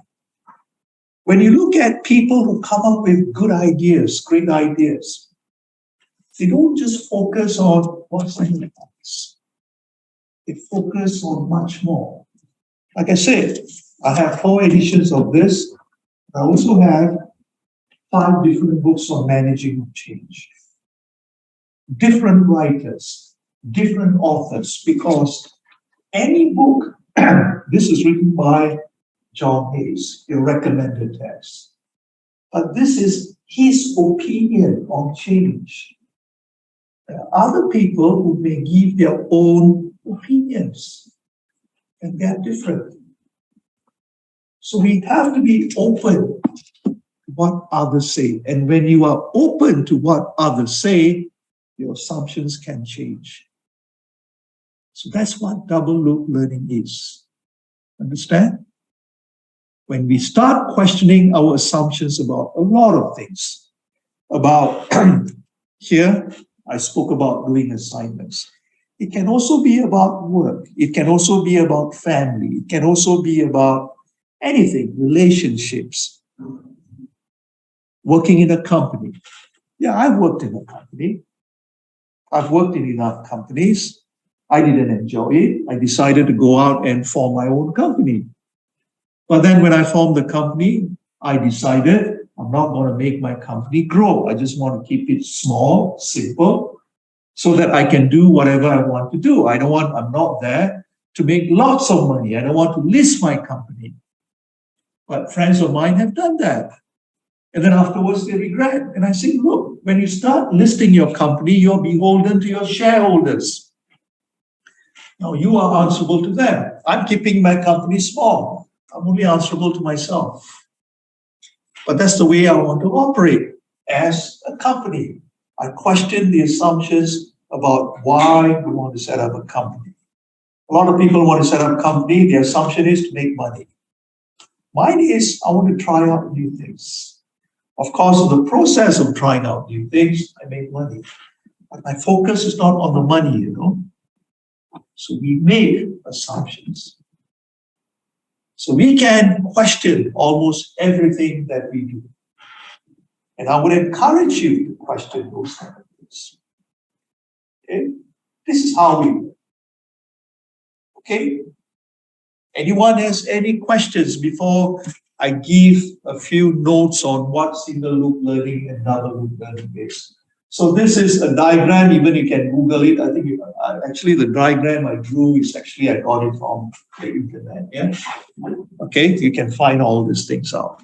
It's not something which is difficult, but I think you understand the meaning of it. Anyone online, any questions before I talk about, I'll explain in words what single loop and double loop learning is. And after that, we will look at what prevents an organization from learning as opposed to individual learning. There are people who resist learning, but now we are looking at what would prevent an organization from learning. And that will bring us to the end of today's lesson. All right. Anyone has any questions? I know I keep looking at the chat. Let me just type it out. Anyone has any questions? Okay, Zhangqi, all clear so far. All right. Okay, so the face-to-face class here. Yes, you all are all clear too. Any questions from here? All okay? All right. So let me just give you some notes on single loop learning and double loop learning. So single loop learning, but remember, I'm not saying one is better than the other. Both types of learning takes place in organization. Both types of learning takes place in us. All right? And now, as I explain it, maybe it will become clearer. When we talk about single loop learning,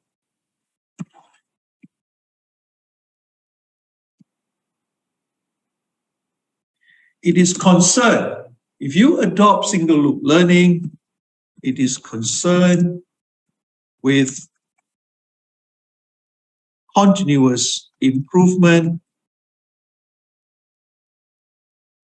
through doing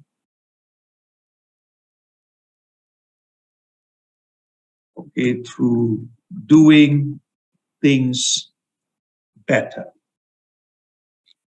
All right, so you look at what you have done in the past and you extrapolate, this is what I want to do.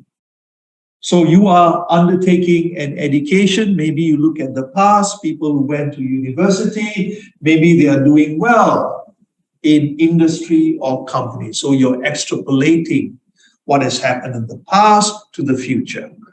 So we all undertake single loop learning.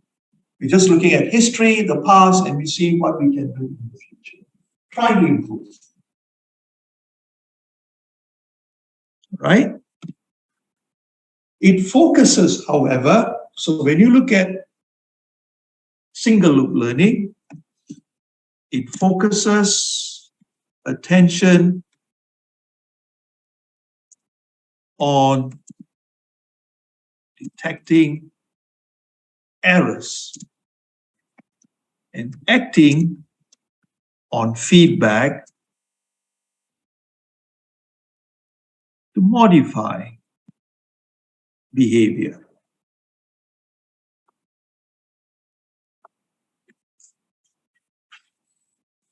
All right, so you make mistakes, you think, okay, you look at your assignment and you find, hey, maybe word count not enough, yeah? Maybe references not enough. So you think, no, those are mistakes. And based on those mistakes, so-called mistakes, you try to improve yourself. Nothing wrong with that.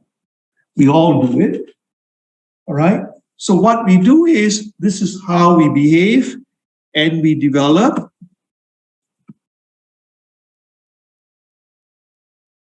corrective routines within existing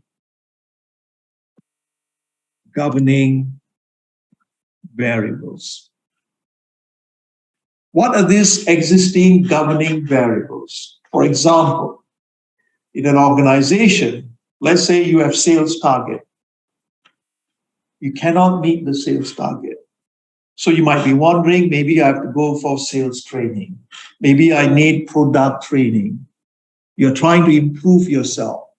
So you're trying to meet the goals, but you don't question the goals. So these governing variables can be taken for granted. Goals, values, and operating frameworks. Whatever is there, you accept. You're only questioning, why is it I couldn't hit the target? Maybe I'm doing something wrong. Maybe I should become a better salesman by enrolling in courses. And a lot of us do that. If you feel that, your communications is bad, what do? You go for a communications course, right? You may not realize that maybe your communications is okay, but it's the other person who may not understand maybe your language. We don't think that way. We always think ourselves, maybe this is what we are doing wrong. Maybe we should try to improve ourselves. Single loop learning. So the thing about single loop learning is you don't question assumptions. You don't question values. But in this day and age, when all these different cultures come together, sometimes you have to ask yourself, am I doing something right, or is something wrong with the system? Right? So it does not challenge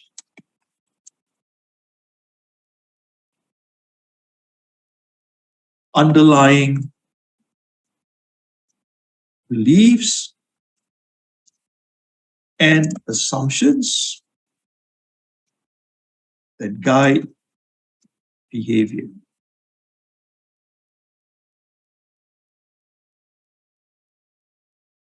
Okay, so I use single loop learning for what kind of change? Remember last week? What kind of change did I use single loop learning for? Incremental change. Remember, when you want to make changes in small bits and pieces, you adopt single loop learning. But if you want to make a transformational change, you have to adopt double loop learning. Okay? So now let's look at double loop learning.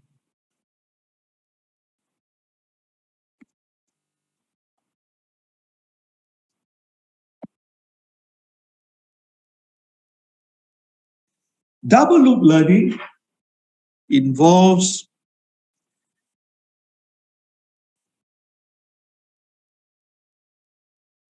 challenging current thinking. You challenge the way you think, you question, is this the right thing to do?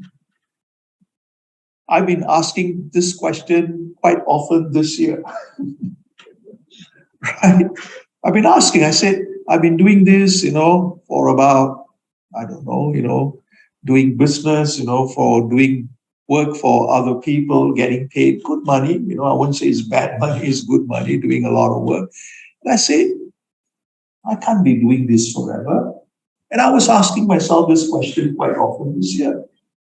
And then what I decided to do was, middle of the year, I said, okay, the next two projects, I'll invest. I'll put my own money. And then I'll employ people to run it. And then I can do other things. Or maybe do some research. I want to change my life. I cannot be doing. Then my wife asked me, but what about your income? I said, it's okay. I'll live on my income from before. I have savings. I can live on that. But a lot of us are afraid to give up something simply because we've had regular income, and especially when that income is good. People are afraid, like my wife. She's afraid. But what are you going to do? She said, there are lots of things to do. But it's because she's been working in a company for a long time, she's afraid of that uncertainty. A lot of us are afraid of uncertainty. I'm not. Because I've lived an uncertain life. Right? But I can see, but I have to manage that because she's part of that change. I said, don't worry. I said, how much do you need every month to survive? She said, what, you will give me money every month? I said, yeah. Even though I don't have income coming from other places, I'll be doing other things. I think I will make income. But I want to do different things. But that's double loop learning. You're challenging current thinking and exploring the possibility of doing things differently or doing different things. That is double loop learning. So if you're taking a transformational change, you have to do this. You may be doing different things. So what you then need to do is you reflect on outcomes. You look at the outcomes, like what we did here, yeah? You look at the outcomes, and then you question your assumptions. You're not questioning about what you're doing. You're questioning, why am I doing this? Is there a better way of doing things? All right? Single loop learning, you're only questioning what you do. Here, you're questioning your beliefs and your values. What's up here? So in double loop learning, you reflect on your outcomes, you identify beliefs and assumptions that underpin the decisions and actions that led to the achievement of these outcomes. All right? This is what you're doing. You're questioning a lot of your thoughts, your thinking, your assumptions. And then you review and challenge these beliefs and assumptions. All right? So you're questioning a lot of these things. And finally, in double loop learning, when you start questioning your values and assumptions, where appropriate, modify these beliefs and assumptions in ways that open the possibility of experimenting new ways of behaving. And that in itself is double loop learning. Okay, everyone? Anyone has any questions on this? So if you want to undertake transformational change, you have to undertake double loop learning. Question a lot of things. But if you want to do incremental change, you can do single loop learning. Change bit by bit. All right? Clear, everyone? How about online? Everyone is okay with that? Anyone has any questions on this before I come to the last part? All clear? No questions. Liu Shi Cheng, no questions. All right. So now I'm coming to the last part. And the last part is, what is preventing an organization from learning? At the beginning, we looked at what is preventing an individual from learning, self-interest, those kind of things. Now we are looking at organization, groups of people. What is preventing organizations? And you can also look at countries, from learning. Okay, so we call that, we go to the next page here. We call that impediments to organizational learning. Things which stop an organization from learning.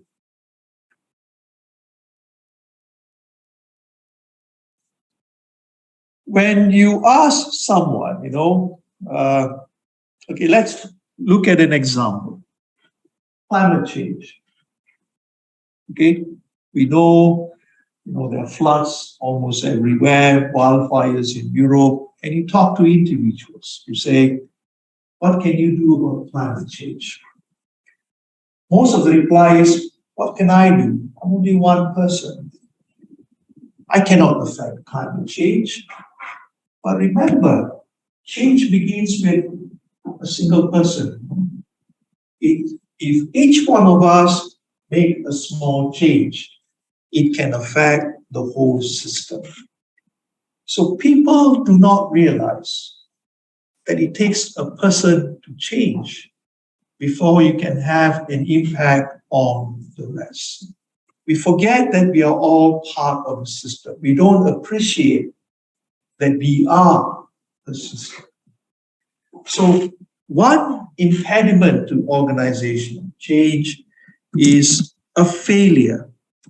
And this is where the change manager comes in. They have to explain a failure to appreciate the systemic, we call it systems, systemic nature of organizations. People have a limited view of their role and restrict their ability to contribute to learning or change. We think we cannot have an effect because we are so small. This change must come from somewhere at the top. The leaders must say, we can make a change. All right? So we forget that systemic nature of learning, organizational learning, and change. So that is one reason. And this is an impediment. And if we understand that, as a change manager, you can impress upon people that you have to make a change. This is why I like to go to societies, where communities make an effort to make a change. They're not depending on the leaders of a country. They're not depending on politicians to make a change. It's the communities who make the change. And I always enjoy going to Bali. I know you all go to Bali for holidays, right? Yes. I have a house in Bali. In Bali, the communities are all very active. That's why I love staying there. You can talk to them. They like to see changes. They like to improve. When people are suffering during the pandemic, they went out to help. They didn't wait for the politicians to tell them what to do. The Balinese are very interesting people. That's why Bali is called the island of the gods. They say that's where God is. Because people make an effort to go and make a change. The individual. And I always enjoy that. Always like to see that. And Bali was one of the first few places in the world. They banned plastics. So I went foolishly, go to the supermarket, and I said, I bought all these things. And they asked me, sir, did you bring a bag? And I said, no. Oh, we have to charge you for the plastic bag. I said, since when? Even straws, plastic straws, they don't give you. I said, no plastic, sir. I said, who says? Well, we decided to do that. I respect that. But individuals can make a change, right? The other thing is a lot of us give up because there is no way to feed back to the people who come up with the policy or the strategies or the ideas. The lack of accessible channels, dialogue, and sharing of meaning.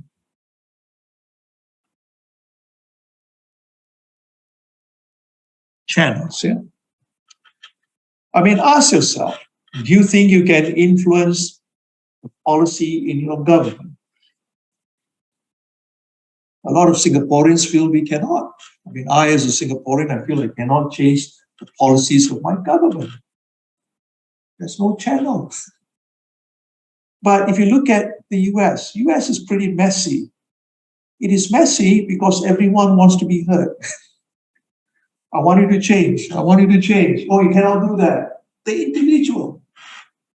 Even if you go to India, the taxi driver can talk to you about politics, A taxi driver, a rickshaw driver. I was once doing a project in India. My driver, he will go without food, but he will never go without a newspaper. He wants to be informed about politics. And he will discuss, I'll ask him, so what do you think? What do you think about this mayor or this governor? He's got opinions. He's stupid.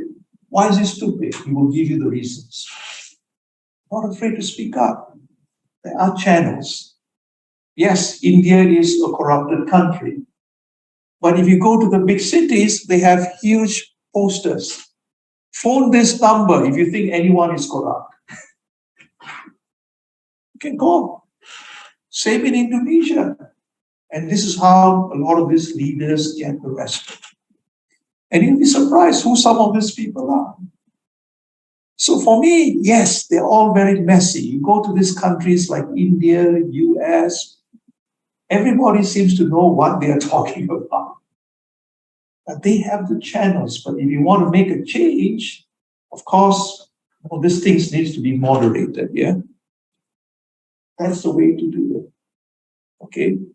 So hope and India has changed over the years from what I have seen. It's becoming better. The US, I'm not so sure. It used to be better in those days. Now it just seems to be a little bit messy, but still it's quite dynamic. When it comes to ideas, when it comes to companies, it's still very dynamic, especially if you go to the Silicon Valley, right? So you need to have channels. You need to have channels for dialogue and sharing of meaning. And when learning is shared,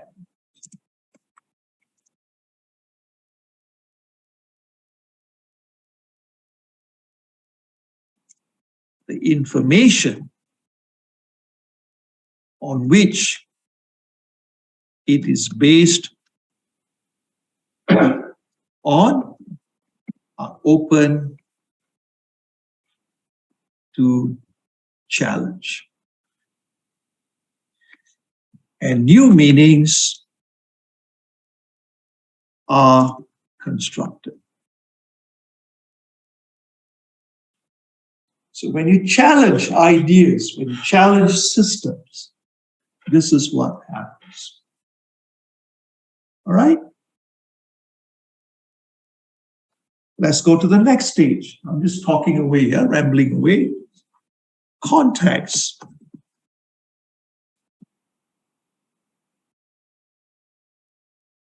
How we look at things. When you work in organization, your focus is always you are under the pressure of time. You have to finish something on time.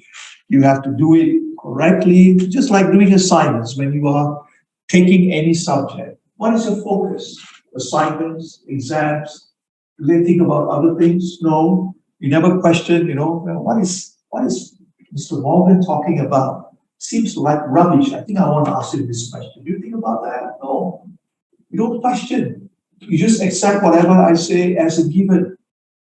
But because you are under pressure to finish an assignment, pressure to pass an exam, you're always, whether it's an academia or whether it's an organization, always under pressure of time and to finish the work. That's your focus. I better finish my work. I'm under pressure. Once you've taken the exam, Kaplan will put pressure on me. Hey, Morgan, when can you submit the results? When can you finish marking? And even now, are the exams approved yet or not? Your case is approved yet. I took care of that a long time ago. Right? So don't worry about the exams because I set the exam paper, not those. Okay? So all those under pressure, and we have to do it. So context is you can look at things like pressure of time and work. And some of us even look at things like, should we share? If I'm working in an organization, should I teach this person? If I teach this person, he will become better than me. You worry about those kind of things, right? So attitudes towards sharing information. Some of us like feedback, others don't. All you want is, I want good results. But you never ask yourself, why did I get good results? You are interested when you get bad results. You want feedback.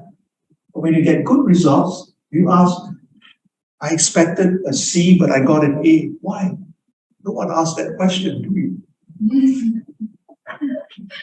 You think you're good.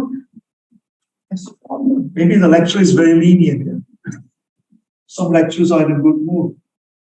You never ask. Why did you do it? Right? I remember, my first job. I was not qualified, no experience. The degree they were looking for was not that degree that they were looking for. And finally, I asked my boss, I said, why did you employ me? I asked him, should I get employed? It was a good job, good salary. So I said, why did you employ me? Morgan, his name, my boss. I said, Morgan, is something you said during the interview. I said, what's that? I asked you, what did you do after graduation? After graduation, what do you think I did?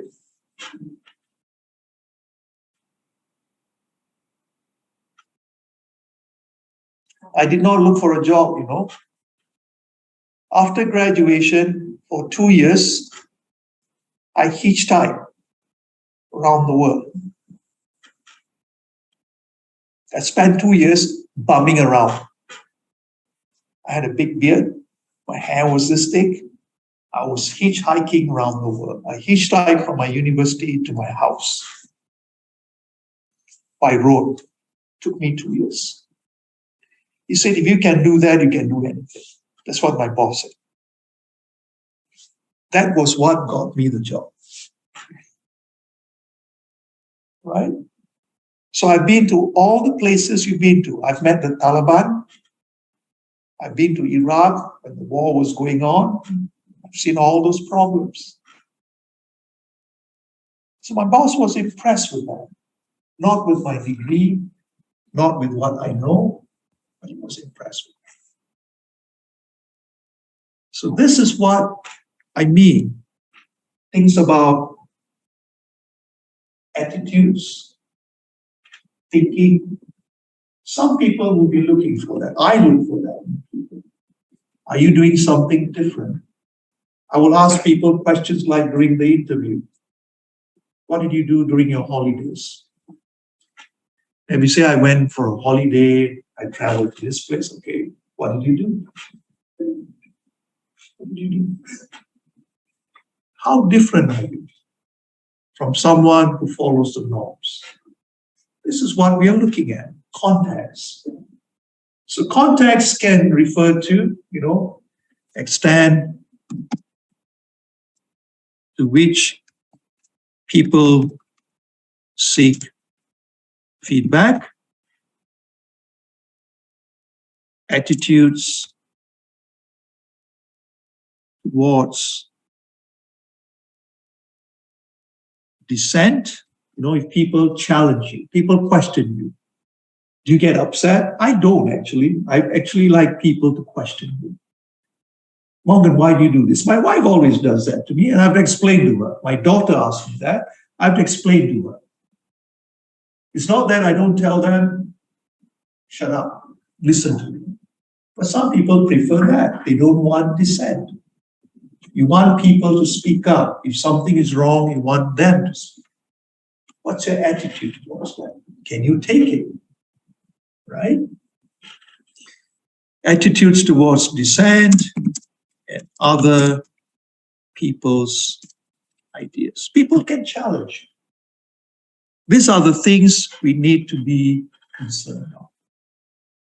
If you are seen as an open person, people will come and say, this change is not working.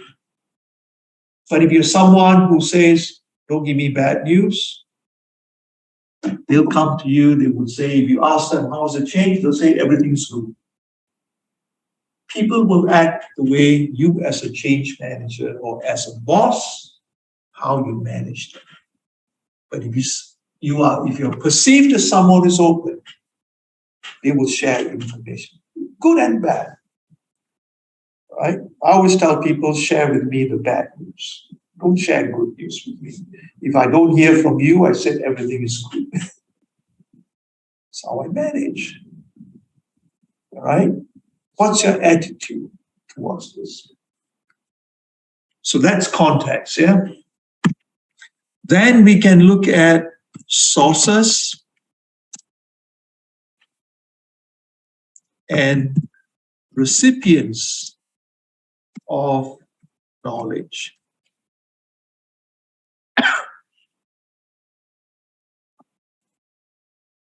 I notice this is quite common nowadays when people have achieved a certain level of education, whether you go for your master's or PhD, they think they know a lot. Not only in industry, also in academia. When I have a title like doctor or professor in front of my name, I know a lot. Not necessarily, There's a lot more we can learn. You may know a little bit more than others about your area. There's a lot more we can learn. So this brings us to sources and recipients of knowledge, where we automatically assume based on the title or the degree we have that we know a lot. So there is a lack of motivation to consider and utilize knowledge from other sources. We have to be open to other forms of knowledge. All right. Two more, and then we are done for today.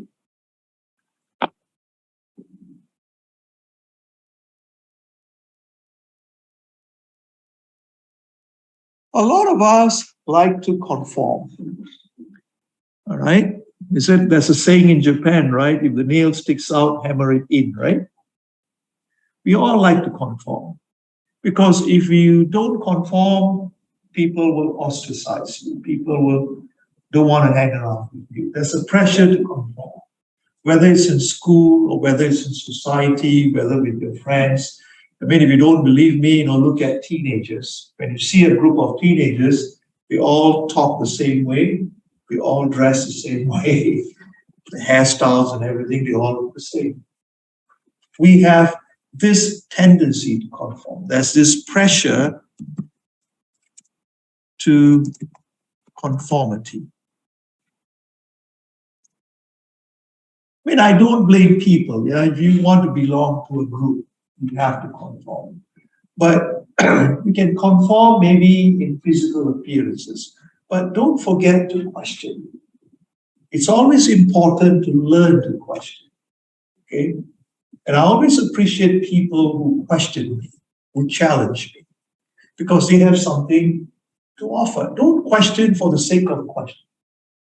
Do your research, do your readings, and then question. And that is what I would always encourage people to do. Okay? When you conform, it constrains creative thinking. And then you start thinking like a group. And that is known as groupthink. When you start thinking like a groupthink and the distortion of free flow of information. Groupthink does that. All right. A major thing is all these WhatsApp messages. I get the same messages over and over again. It's all groupthink. No one looks at the references and say, hey, this is wrong. Look at the reference. The reference will point to you whether those information is right or wrong. There are people who want to influence your ideas, your thoughts. I get all kinds of information. I belong to a few chat groups, my secondary school, my university classmates, my national service, army buddies. I belong to a lot of chat groups. And I can tell you what one group says, I can see it in another group. Because this information is passed around. There are people trying to influence you. And always look at the reference whenever you get provocative information. Where is it from? And the sources are always questionable. It stops the free flow of information. So don't get too caught up in groupthink. Right? Stand back and question those ideas. Last one is competing ideologies.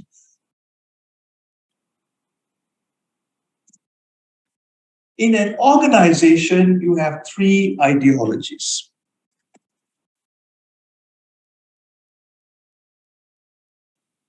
Three ideologies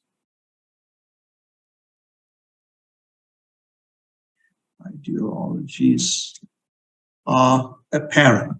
You can see these ideologies. And what are these three ideologies? We call it the operator culture, engineering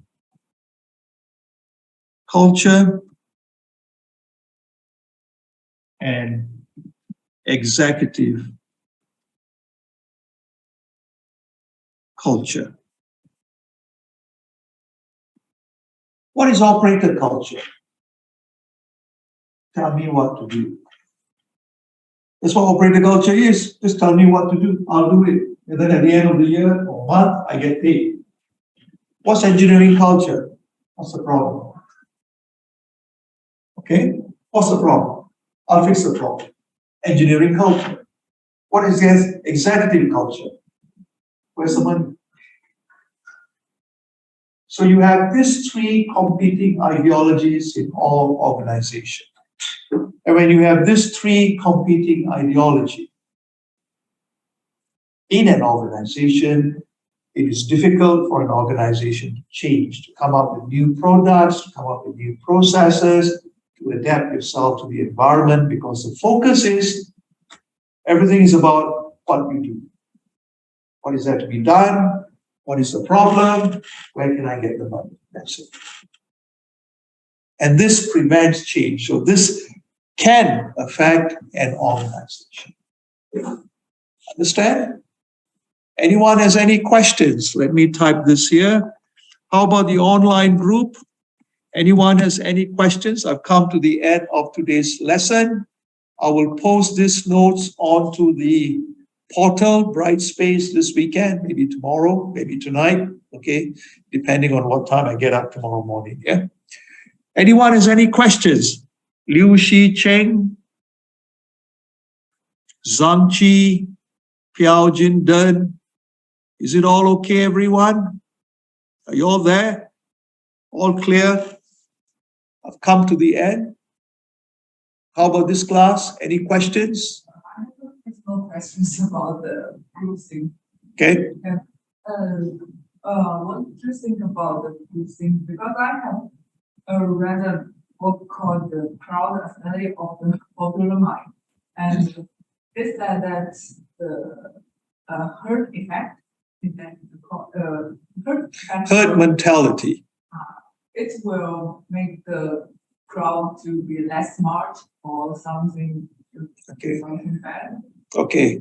Okay, let me share this question that your classmate asked with the online group. So your classmate has read a book which talks about the herd effect, meaning everybody thinks in the same way, which is similar to what I talked about in groupthink.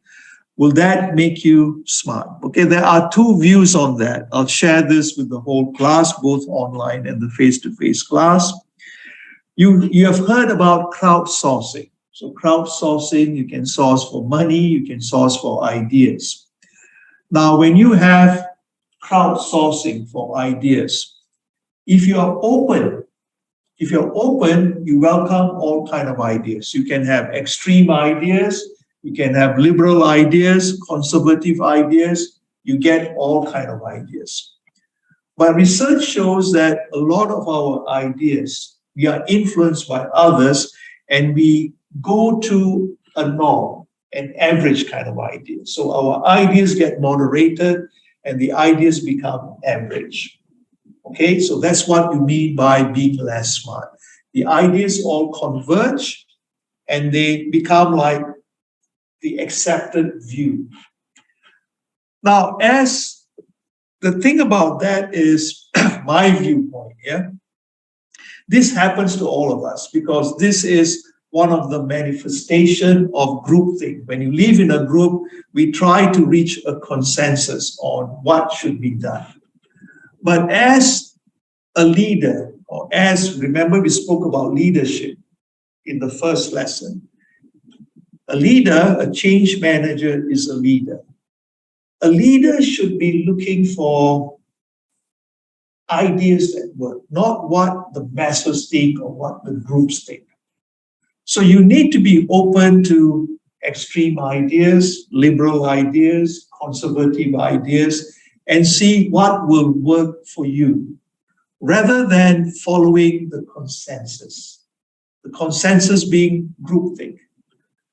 The critique that most people have, or economists or social thinkers have of our current breed of leaders is we tend to appeal, and I'm talking about political leaders, we tend to appeal to nationalism, that we are different from others. And I see this not only in Singapore, I see this, Trump is doing it. I see Modi in India is doing it. Mr. Shinzo Abe in Japan did it.